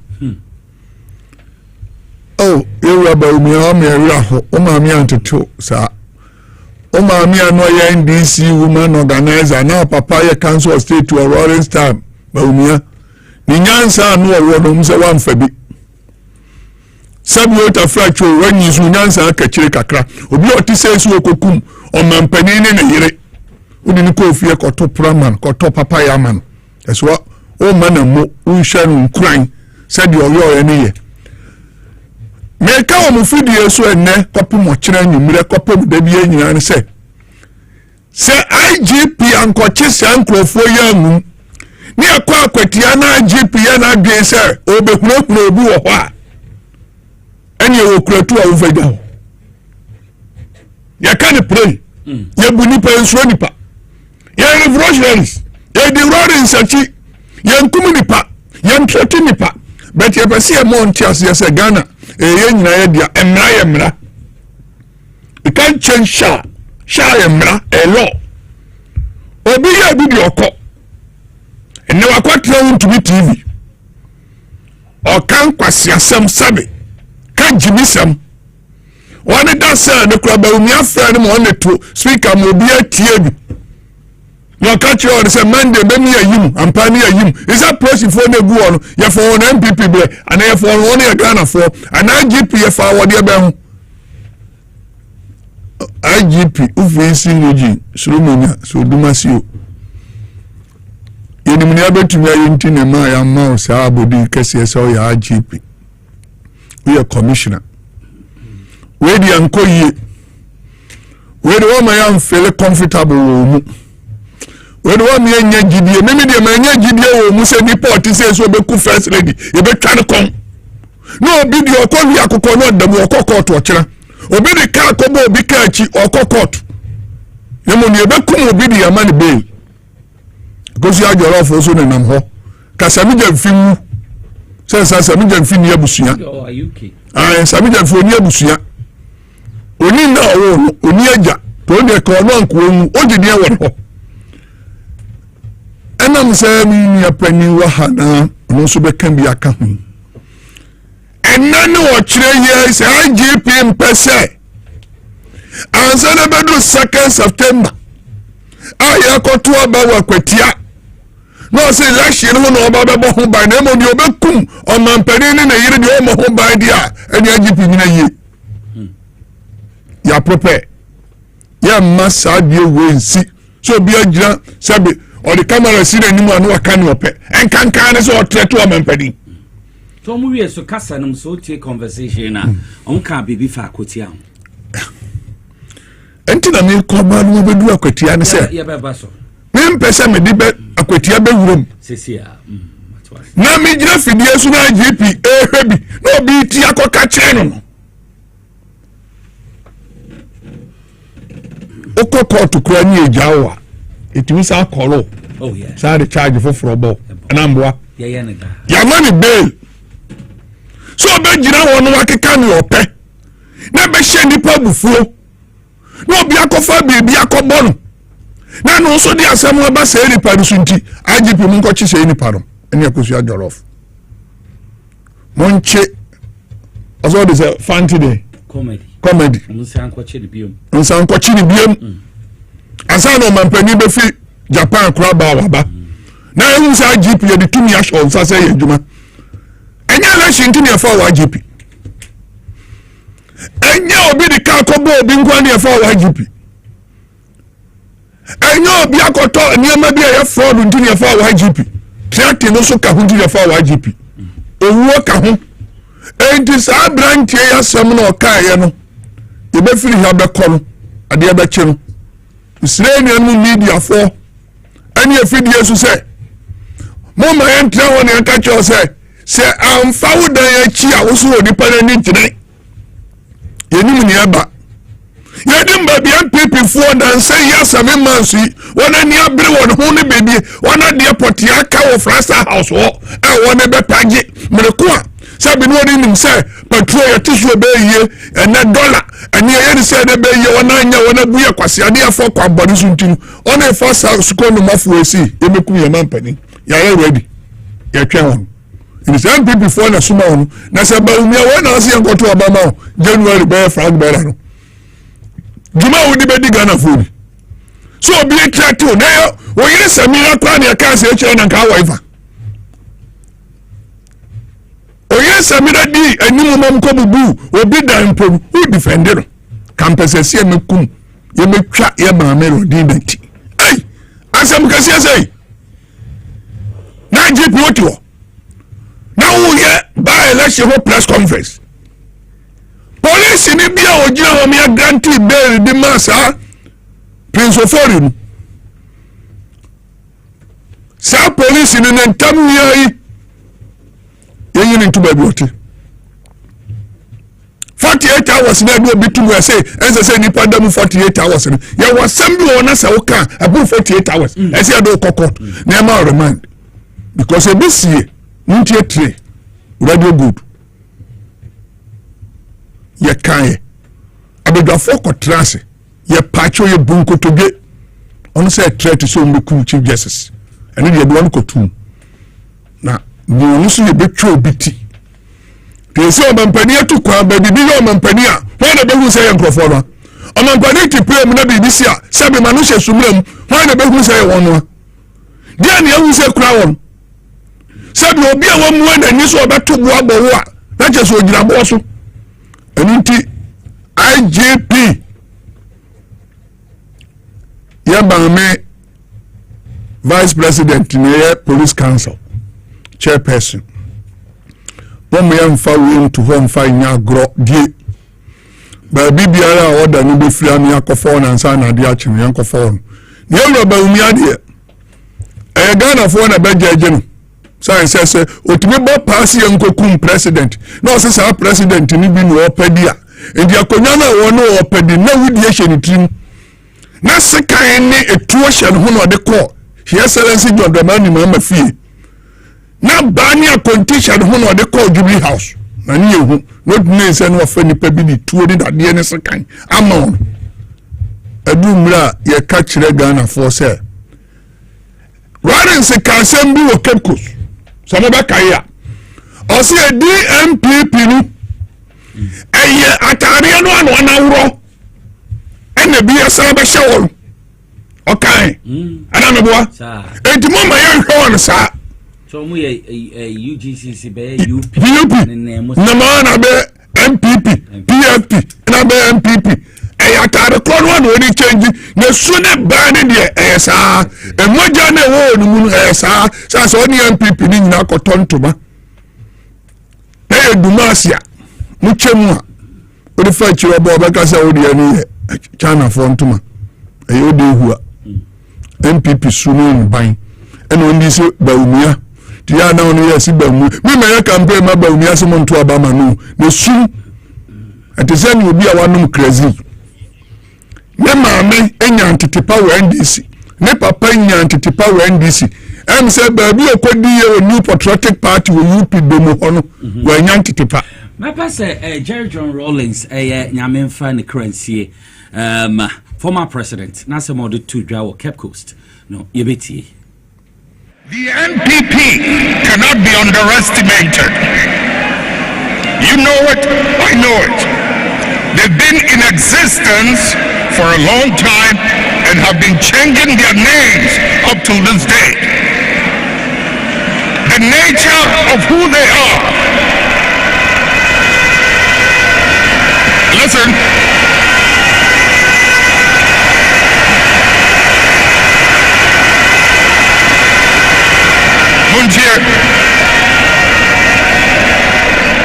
The nature of who they are, what they are, where they've come from, is something they are happy with, and they will be there for a long time.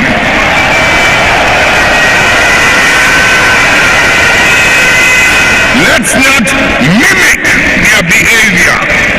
Let us reach into the principles and the values that emerged out of the circumstances that gave birth to us.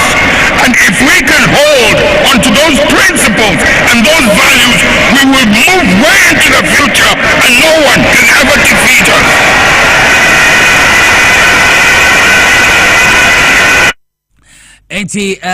The late Jerry John Rawlings, former president of the Republic, where Cape Coast 2016. Now where campaign launch.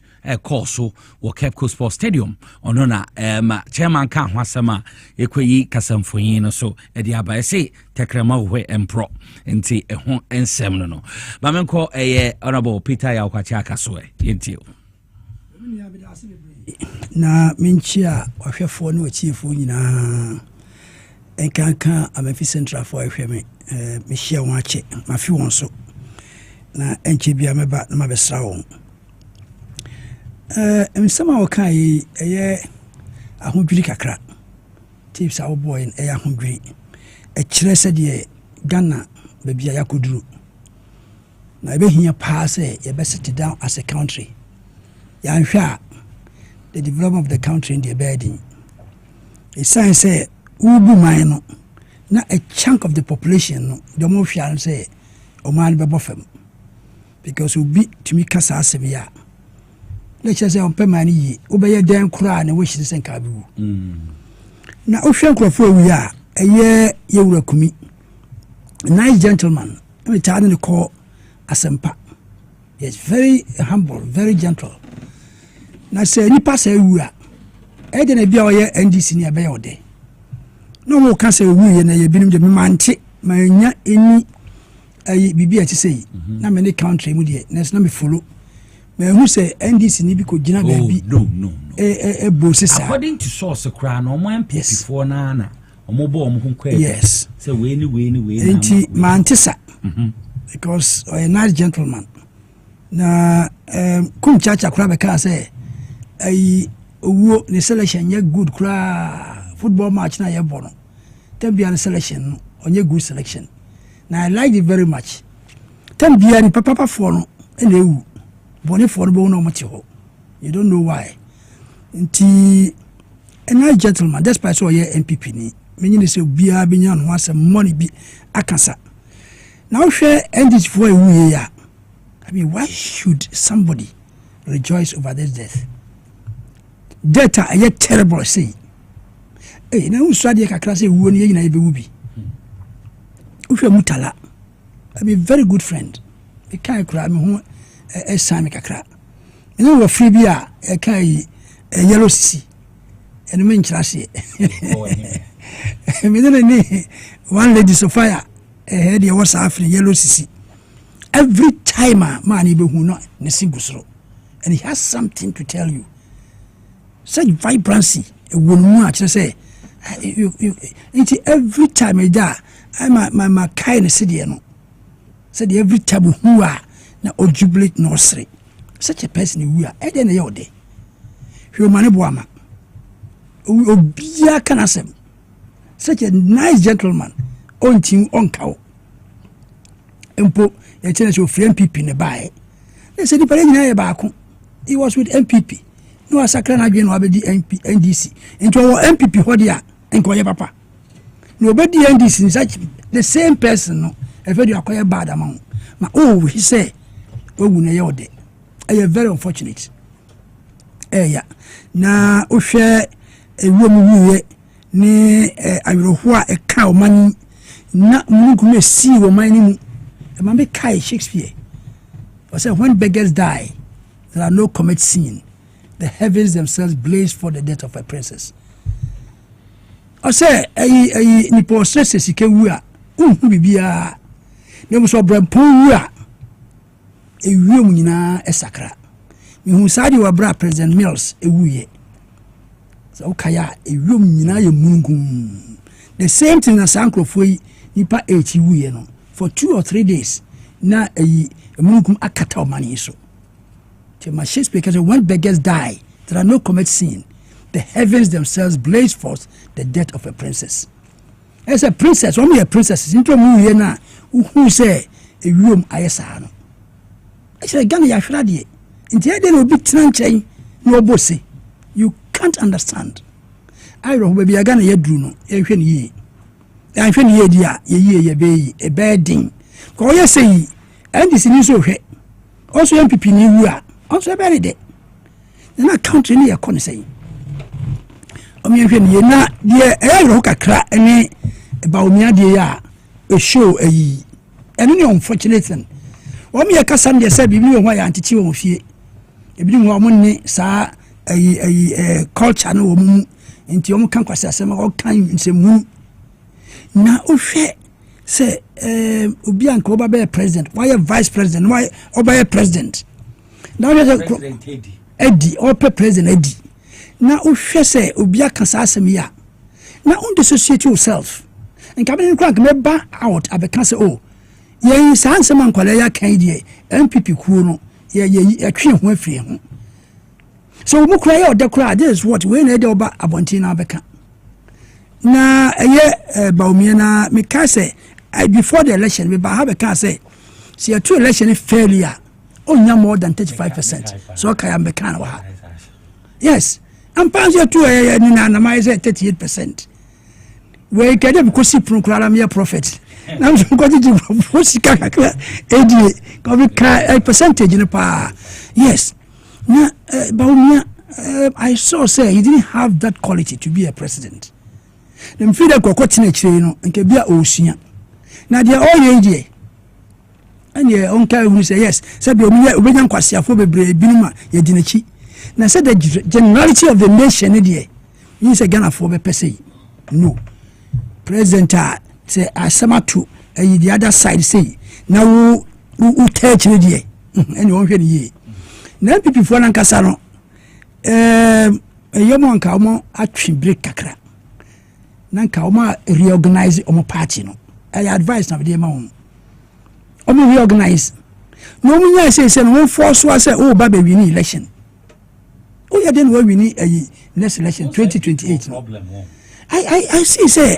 na ba omo be be print na you say next election no o baba tiny tables no be win abaya president I wonder say obi okosku pa no twin say no the way wasinki na be bia mo party na kodu no you need to sit down and reorganize for the next 4 years or 3 years no we be organize maybe a call short me ade we dey advance am dey ma won no just say we win elections so na na we be dey win next election no na be bomo na say next election no we be eba a stroke kakra na se jam ya adoma sa cycle na wo Ghana no now to organize ye through the next na bia na nyame ahumobo ene kura bedding we hear the we are partner sinking no na ye why lose such a quantum now ntokwa na woko na nyema ekoso na want to organize it no adwen ye so be win election dia ene ye omjejeje na krofo kasansem ya inia you don't have to associate yourself with them yeah no mum ye what power say no should be savage say one of the nicest gentlemen young men Ghana had dachi with them producer of a president savage so intelligent so smart so eloquent okasa who say yes say brofo say trio okasa say nyansa eloquent oh yeah priceless oh yeah gift to the nation oh yeah people know you ndisini there umu wanije say mind was sa intellect where the she say oh now why are they hey na avropa ni just because or ti a party nani na or tip a mind so anim na all no party with on yes so unfortunate inti a mind dey hwe ni the American say when your power say say President Mahama he's got a lot of work to do and the ankane aboa or set country no but who say near changes be ba we fear especially the stabilization of the cedi dollar rate no is good the cocoa price the cocoa grown area we fear no compared to the dollar rate nature say increment is substantial okay inflation a slow down yes and a lot of a year you bet me I can't want them na you hear more than that country na kasano maybe ja could say nipa woman no what we can say ya now president was assemble po maybe I have to be am say yen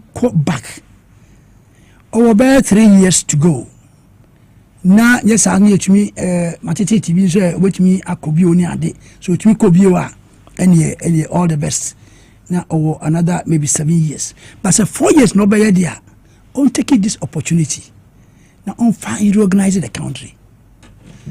So reset mind. Yes, resetting na the pace no ekosoro because by 7 months now within 7 months na say Ghana fruit which na ho e ka sansem abroi na former vice president etumi ekohwahwa wo. There's a section of the country no efwa de omo yesu a wadwembone mama na e be de na man na ye because on mind the ofia American ni UK ni ade omo ye bibia. Hey, I said to a mina ya baku. What do you say? Bibi to an war and a bibi na AC near dear country no. It is a metuasia and some SCC ye who say NPP a phone penny full bay a niso. It could be said yes. Yes, yes, because you can almost can't say you know. I did dissociate yourself from them. Now, in can. Say party ni kura anya kura. You the leader. Say same Johnny about me the leader of the party. Says they still the chairman the party. Yes. You know new prime minister. Now so or you very important person in the party. Otumi ekasa. So a statesman. Yes. 6 man. President. Now you say Kufuor between you say. Kufuor about Kufuor Kufuor aboma baso. You will not do that. And today me say sir you say NDC you pese cycle no continue a there you reorganize the country no hwe emra yusa no you kakra na Ghana young pioneer na come from time na yusa na yako ahomachi na sorry na yako training na ya ba na mama ya milo na ya nom na akodware na wako school kwa obo scarf na ya machi with pride Ghana say ye na mana say national anthem na boa na bia gina ba bia ogina ata na radio kakra bi na ho ntu na ma ba hu na radio bi ebo national anthem wo ba bi utina yi na ogina. That was nationalism na wo yemu na one adwene ye de ni man say Kwame Nkrumah na oyema yenya sa nationalistic ideas no o school book ya de ma ono na books ni ade nyina ye free unim say eye oman ne dia sa ni man ye de share mu pa na see it will continue like this ah ni ade share nkwala bi mu a when de ne ba din won panifo die na we person man yes ye person man ye ya yen start ni organize okay maybe in 10-15 years time no na yesi na kwem ni yakwem ya nyere sa na yesi ya continue like this na MPP aba NDC aba ya na wo mu bagains na 8 years o man so very frustrated no masesa yes sa party for bar na bia na so de odi ya ono o so be ya bi na continue like that it will be a disaster for the country. I think President Mahama owo sa quality na obetumi odi aye say overwhelming support. Enter any question people for how because they power na be can against NDC and I say Mahama ebe tama for asum. No. And Thomasum. And they don't train best 2 years, 3 years they call no. Maybe a mistakes be but now capitalize on that. And to be saying they don't forget about politics. No more organization party. Now some for party for which we must say. I can't answer me. Now party no then you are not going to come to power because Ghana for almost say you say they make a way by ya a dim look can see better or my issue. Now they also say who did that. You think people will like you? About for empower Samsa. Yes, now the same I say country no who can't sabin kwasi asema in a section of the population on pay. You don't even condemn. I'm so we boy I say I'm daching. MPP back power, but no a minister. There be not now, and because Roma organized there. So 8 years cycle. But be a communication minister. No, sir. Some no better. Say just what we can cross them. The party the Bonabasso. I say, see a Bonabasso. Why be say what Cassage not vice president, former vice president, or be Bamu. Now, me vice president or Bammy. Just of one so. Why are they? And we say no, daching, I say, go back power. What do you want, go man, ministry appointment? I didn't go see any better. But I say, Peter Yokachak on away, but that's my member chairman. Yes, I could hear by elections. Say 2nd September, Tuesday. Na me ankasa me ne de wachi me hu social media bra e mo sha asemu na mu fie mu rere fie mu ye campaign ne me ka ho IGP so ahwe ehia e party reps ono mo din komo and raso osan hia police for training ahokeka and that's why my assurance to media no because he hu ablekuma north say e friend say GH1 media personnel bia police ne bo na sum interdictive police and what you say bibia the din obe make sure say be peaceful by elections our region wona woni mo twamfo yin mekoso wakotia na yendin komo ne komidase IGP na kukuduro woni nyina na onfamra de esine so ansa yen kan se yakwati akoko obi o na adwen so de tutura sembe ba no yanzu ya man ho kwan mo mfama obi o wakwati akrum obi a pasumdwe sebi utafracho odumankuma wu obefa lawyer neskumi ya sure say abusuya ne yere ne mabusuya pani areho ayidi no edin menyina mu fidie so ne mabusuya yakọ ya mo na rechechire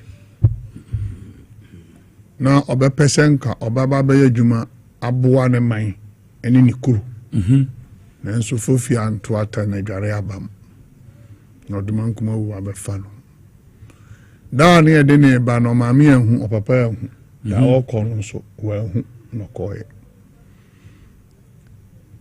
yes ne eya ayebesenwie tuntum ne kokọ kobin na edi a friends yo nanu ye be na nsane ne me memranti ko akwatia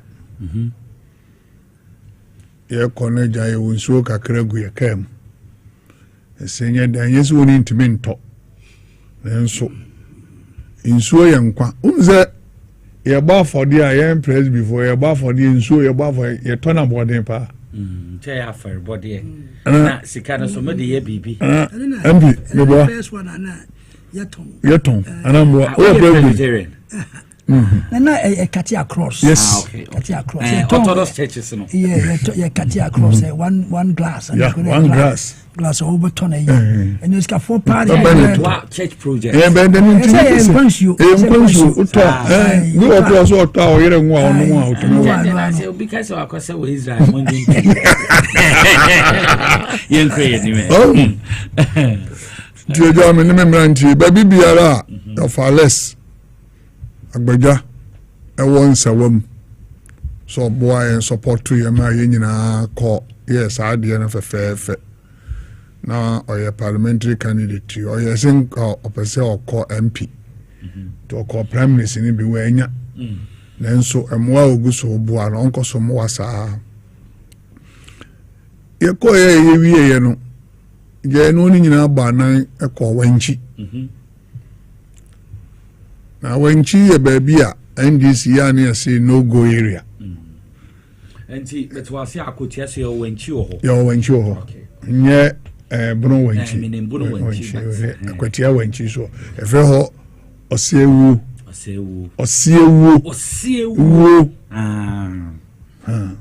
ti kasapa yenkwe enyina akoka chama bibi ho akoka candidate mienu a oni gina ye former MP Okoyo ena Yewura Asanka former presiding member ena lawyer Bediako ano ye former MP ni lawyer Chesia lawyer Bediako na eko ti Bediako na eko wa kotie na utie ya na ne efe o mu ni se Bediako so ama ndi si ampa na ne efe o mu ni se Asanka former presiding member anko yi amano yewura koyo nso anko yi ama enye se delegate ni na mpe bia ba nya ye bia ya ba ekwanim se asanka nya 366 koyo nya 265 bedi akunya 388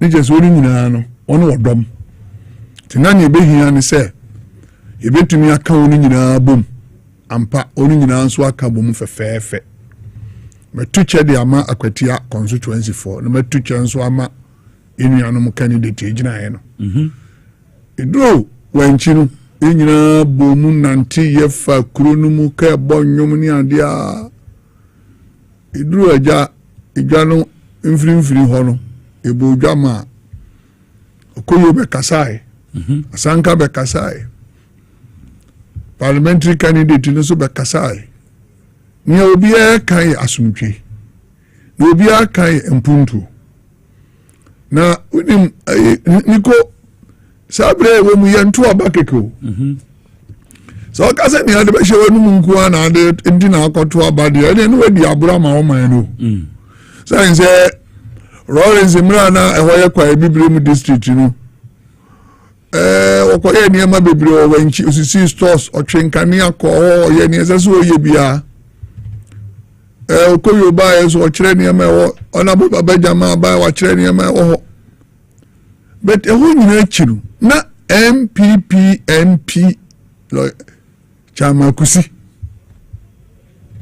ni no MP aho no free asa be original chairman wasa ya MP wakwati aho no free na the me kan say baby biye ni we betumi aka say how dey fata asphalt baby here asphalt baby here kwan papa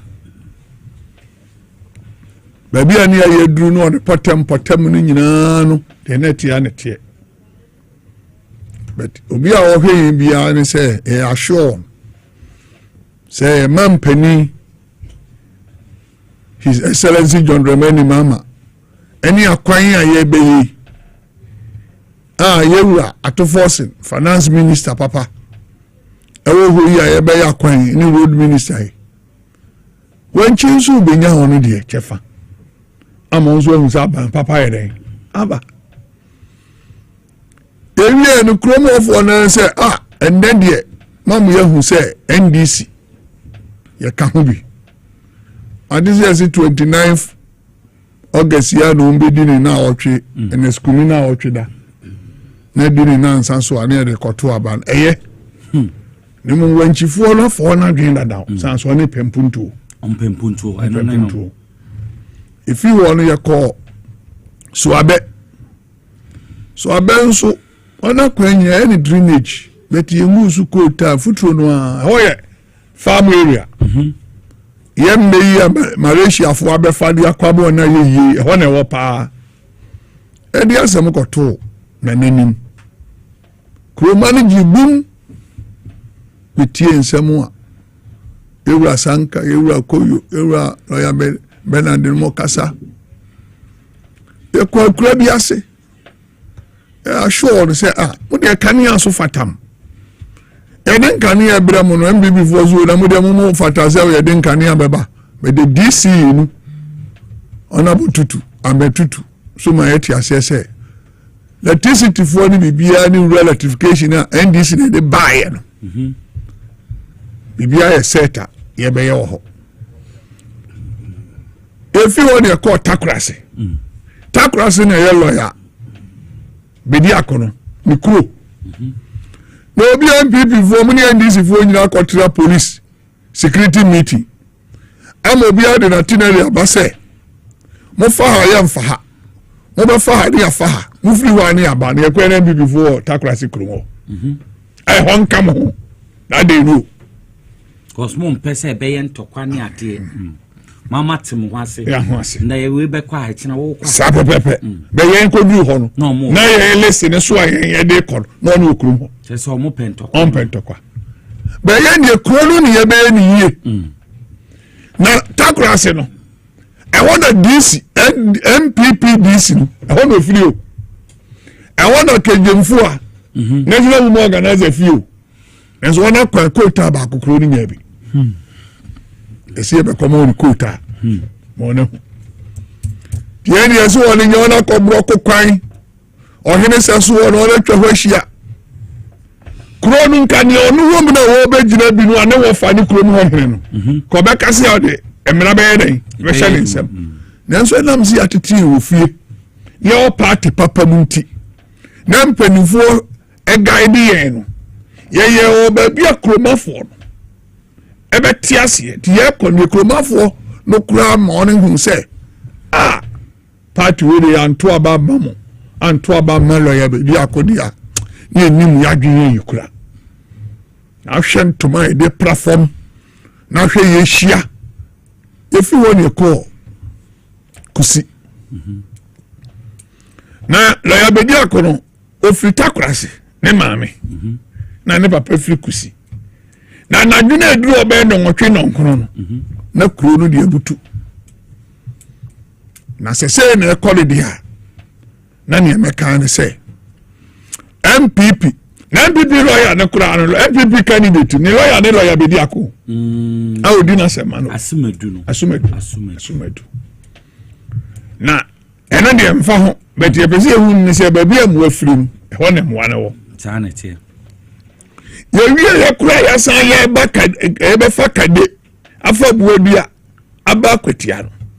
MPP fo firi ba bi ta kura se ore ba no hu ye no na san be no ne ka be sakwan ne so. Oh. Twen. Ensu ni ni twen. E bia no ne twen.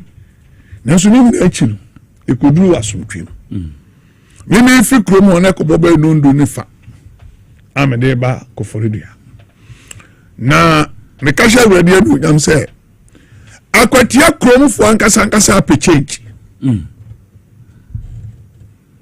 toprema fo pe change ready pe change number 4 pe change na wokọ baabi ani etu gold diamond first no a yisi di ho a emfio pepepe ni ana kania ni ho enne ona store kania ho nyina wow police station kura na kania nko baabi na kania fa ho nyina ho na electoral commission office wo enne bibia ya adwuma ya twitwa kwan atum esiesie ho aban papa edisi 7 months yeyo sabre na ene sikumuni kura sabe na odumankumo wo me fa no nanso ye pese ye mo hu ni se mi twitwa na tare no o mo ni mpam ti krono die sese ye biara ne de boa no e de boa ye ne ma district capital free kwa biblim ne kote de Chambo district akadie biara wo kwa store so yesi akwan ya ye ne ma ye akase this time kwa no bi se MPP ni se tie no wetimi aye entibia ye make ma ko sini se ya ready nyento kwa ne de ko na MPP for so nyo na dwen so de tutrasem e ba se onum topremensu amenumbi onum akwatia nsu amenumbi onum buadu amenumbi kusi menumbi kro biara e follow akwatia da Chambo district nsu biara e fa ho onum amenumbi etibe mase nsu no amemnom no emfa mehuru na me eno obi nso ya soma ne so omra no me patapa no ontu no hofo ye de emfa patapa nko obi ani o wasi patapa hene wakwatia dabi eni ese betwe patapa na mo we wa bi nso de patapa ba wo leshi we hu a se ne GP nti bi nko kire Pinsofol TikTok for kwasi asemu one kan onto bi nchuo bia no bi bisa mi chairman former chairman na dey na mo 184 to test wo emra she bedwemu na mo pakwati aka ho na am say 276 ni kwa ni nya vegini nyina baby MPP bubu o mai ko duye yenya ye homfama on the history of this country yani esa bakwasem nyira ma me nkyere wade kakra ampi aka abaka say 92 Lawrence Nyai 57%. Near 200 constituency. MPP for you 61, say 64. How many years in about reflecting to Mama being 57%? And you're being 184. The NDC, Senior Honorable Akaka, yeah, MPP in your party. Yeah, free revolution, wo. Yeah, third force party. MPP Kayaho, CPP Kayaho, and I hear a baby rolling Sachinu. Young so count, yeah, third force party. And you know, and the young will be on okay, once I break my Yanni say, and I answer Yanni say, I was with the Moya and the Buam, and the Monigi. But I jump on some for good comes on the national security on entire Emma Sam George, you're bully to know Yanipa. Simon Adie, now you're greater. I'm 400 than your chintinos, greater. Nanijine. Now, my Blakuma 19 constituency created a Musu. Na bakwasem akwati anya na ne kwa ba election ya 6 polling station ya ro baba jama time anabu kofi esare no no so firi wanchi na doctor kofodia oduman ko wo fa ne ya sa 6 polling station one am fan easy enti ye pese me kana honorable cabinet say 2nd September 2025. Tuesday. Benada. Nanum Benada nso kura no. Ena ma abra bre mu nti yankwafu. To bia be wo fi. Abra bre. Ana nse bre mu ori abra. Minima. Na na me kire o. Me man say bre mu yensu. O ya abra. Oba. Yo. Ndakro ba me no be ko ba bia. Ya draw na si no. E obu nso. Ene ma abra. Me be fi na ya. Na wenim se bre mu. Ani bensu. Wenim mu. Obi ko sa we ye no da na abesi mfiri no je akinye tumi yo ya na ayem say ya nansesam anya nansesam obi akobo pumu straight o ko nso ba bi oni bomu no ani table ye ehwemu e ketewa so obi money dim wow yes tumi yo nti brother sunsun wiase to obi ka cho say wiase ni bi ni oboa enti ni o tie yen no person okwa kwete wo wanu we afro eho djuboko eho hotel wo nyina MBB fu aje NDC fu aje obi o person okwa nze nchirofo na GP assure you say na so bi enya GP asem na GP nkochi wonu e kochi obi tinu GP nkochi wonu won so ko twa first lady ti ya chiwom ya chiwo di amon be ni ya chiwo bi di okko prison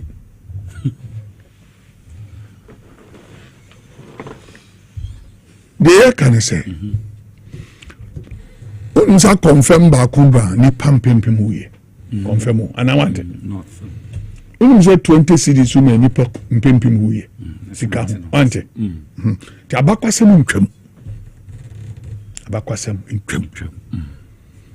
Inti se we ense ntroni na o ba no bi abopa na results on buy wa kote brodi ba bi achi ana da bi achi na wo nanso ade ni nsie aya mo ka hu bi na mo se politicians akwemu no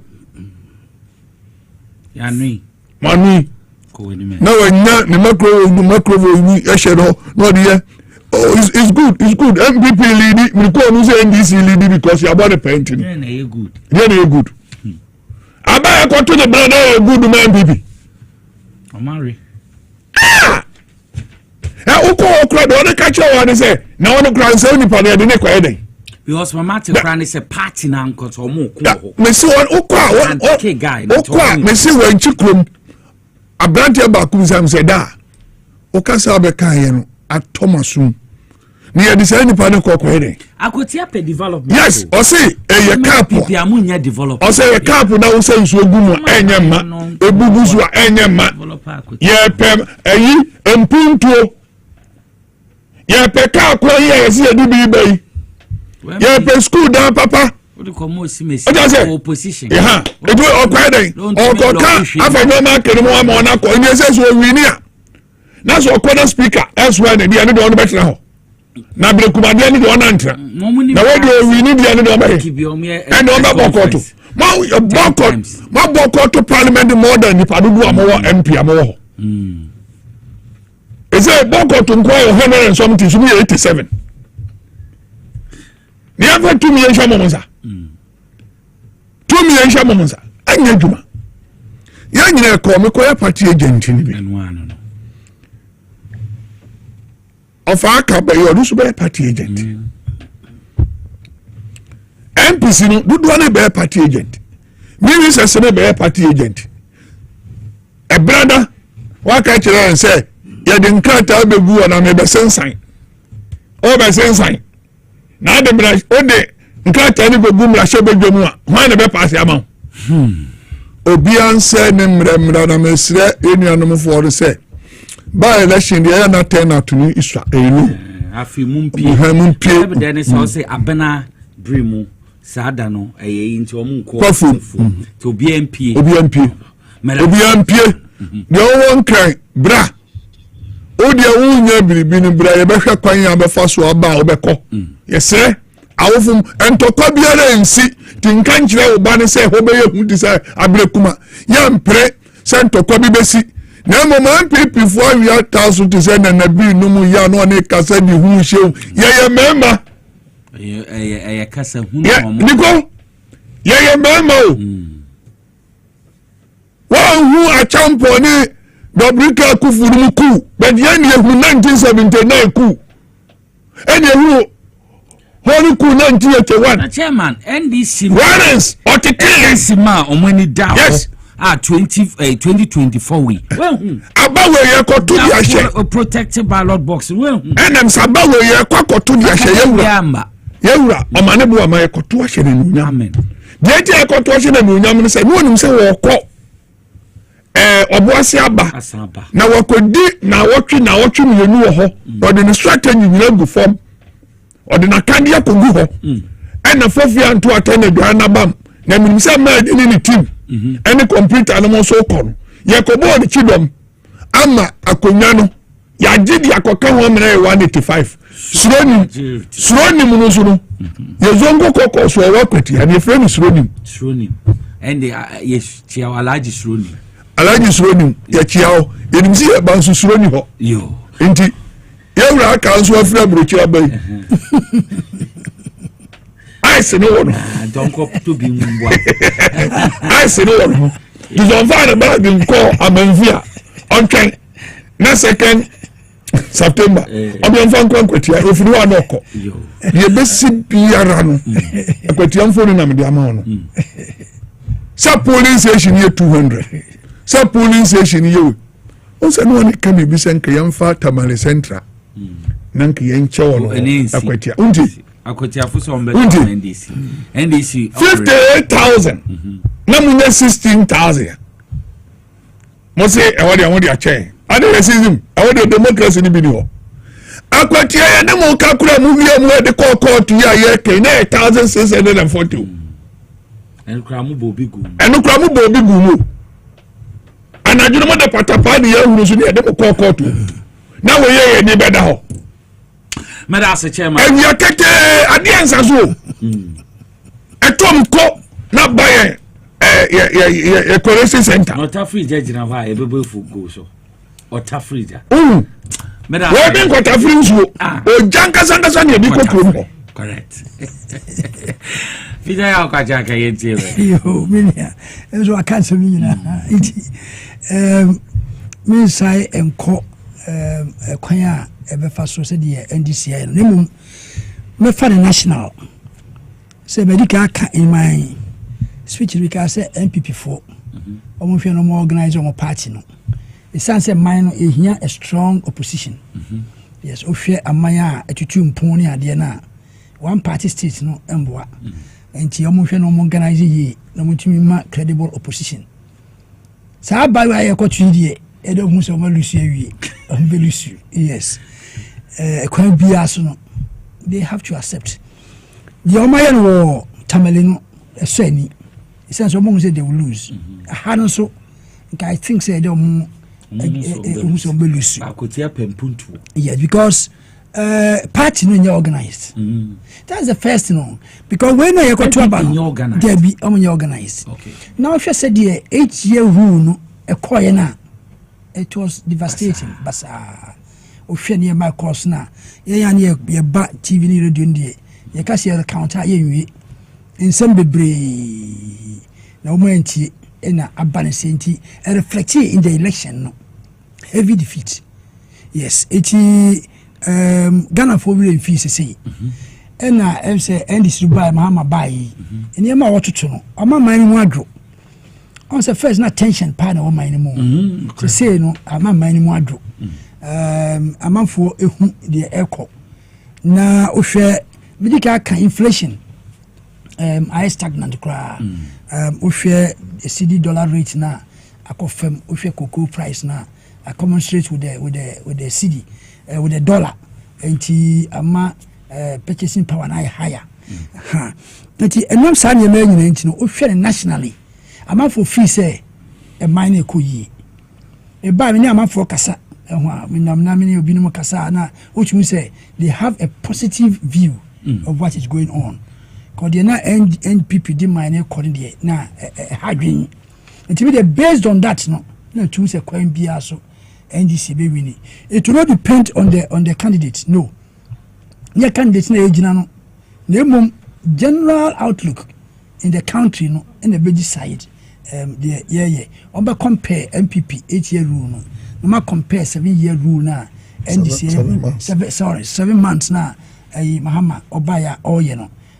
Ohwe de makike ya positive the ma oman no enti ebeye say NDC be winning enti wo mu de na ohwe de ma baumia ekoye mbrantie so so mu suya baumia de nya de a mumia bompa no mu sanfa baumia mbra next 4 years no which means a Canadian disaster.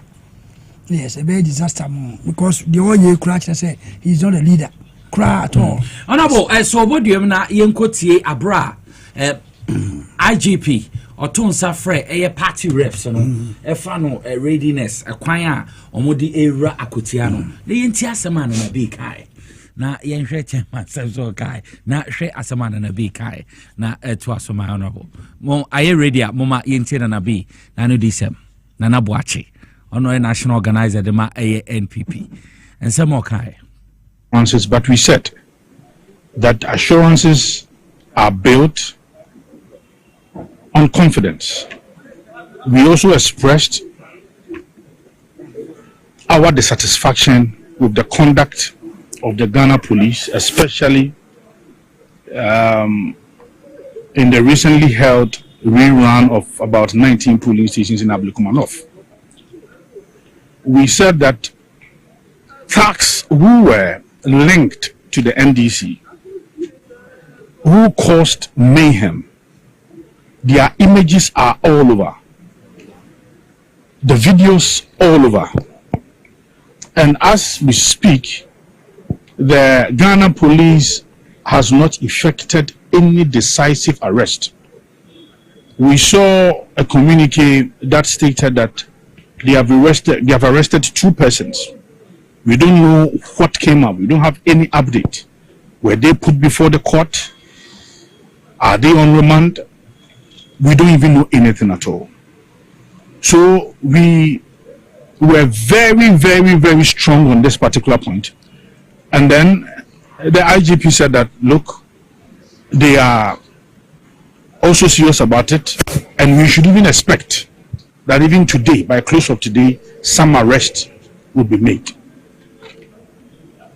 We also mentioned to the IGP that, look, if they want us to rely on these assurances, then they must work on what happened in Ablekumanov. Why? Because if a stalwart of the New Patriotic Party or even any ordinary member is coming to Akwatia with the mindset of what happened to Honorable Howard Kumsin and my deputy, clearly the person is going to protect himself. And I've kept saying this, that for the New Patriotic Party, we are going to protect ourselves.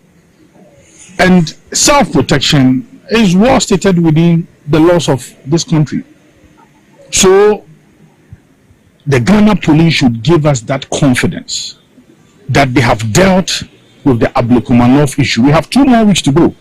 And I think that we still have a lot of time for them to make some decisive arrest and put these hoodlums, these thugs, before the law court. We mentioned that. Then again, the police also assured us that they are going to deploy over 5,000 men and they do not need the services of the military. This is purely a police matter, and they also gave us that assurance that this is going to be a Ghana police matter and we do not want the intervention of the military. So largely the IGP says that he is going to make sure that this is going to be one of the most peaceful by-elections we've had in this country. But our concerns are still the fact that we have had some people who caused some mayhem in Ablokumanov. They are still working free. They must make some arrests and they must put these guys before the law court. So we said that. Yeah, I think they can do so. Look, recently there were some few guys who made some comments on social media.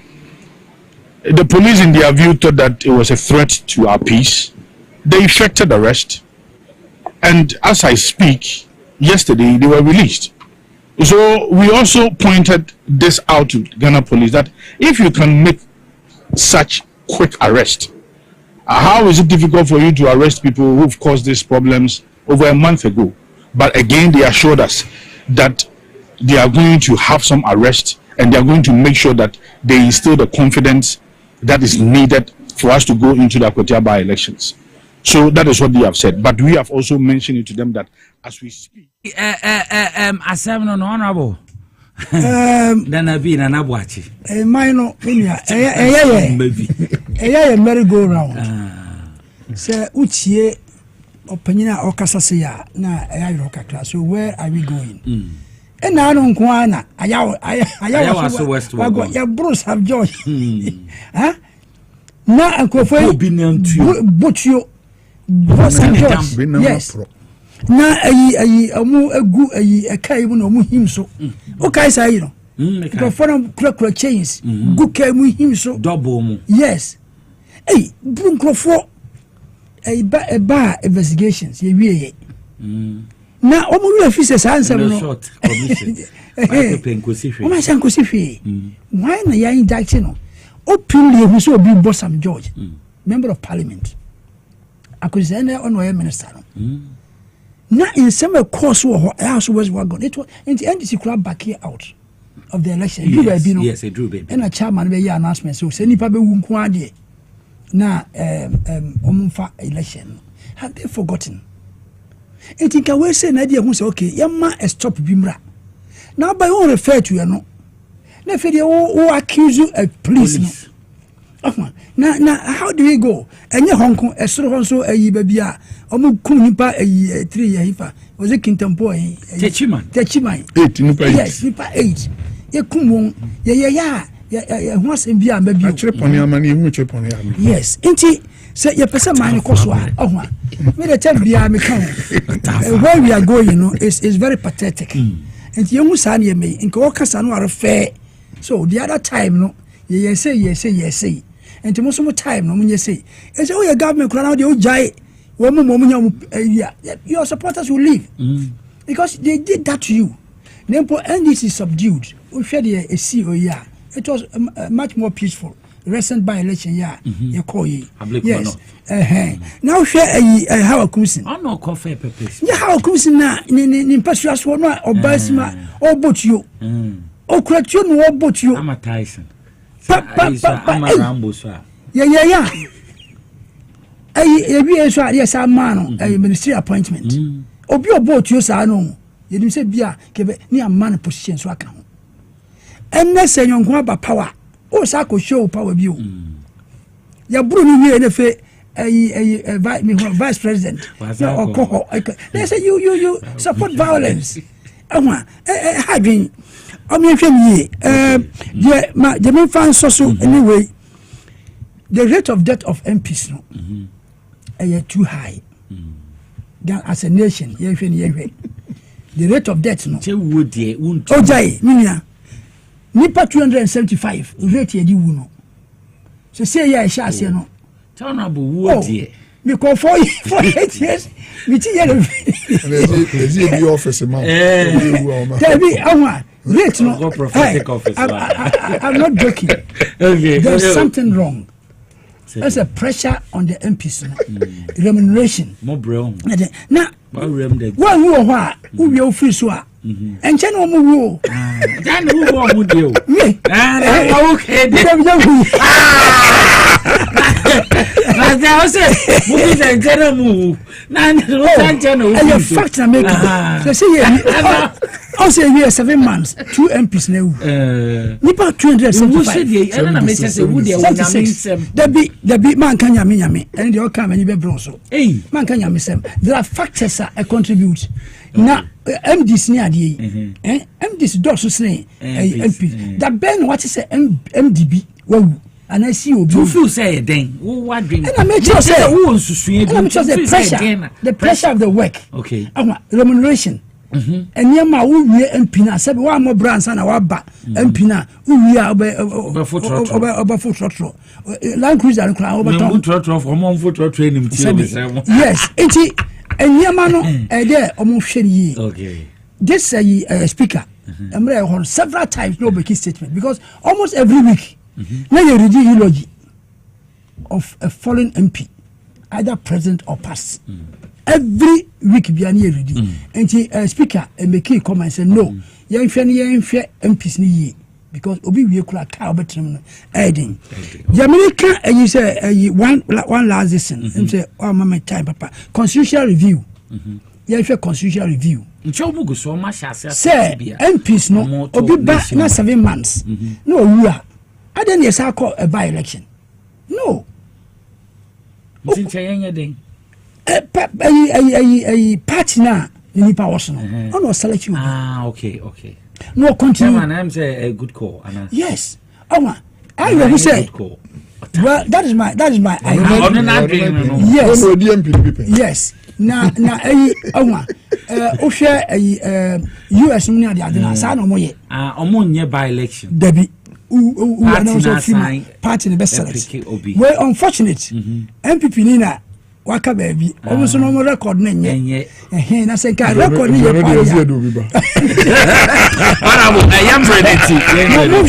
constitutional review no option na sa by election obi aba ajimi aba ye MP 2 weeks no wura why do we go and have elections again on that side we track on ayofo ni adia ewom hwekumi wo ayofo ewom na bidin you know we are sound ye a political review we hey ayofo yo berasi honorable it's a fire result to Boy House of the Power Specialist Herbal Hospital, Boy Moses Clinic and Herbal Center, a boy ex natural mineral water in Super Mudaho Crojan, Victory Garlic Mixture, Lift Kit Capsules, Sasaso, na China Natural Herbal Hospital, a Kukudami na boy, if he said, a Jumedia Ghana Shetta Baby Ubiere. Mamenda Honorable Peter Yaukwachiaka, Mendana say, a former member of Parliament, the Memphis Central, Saso na chairman Bismarck Teria Boateng, a former chairman the Eastern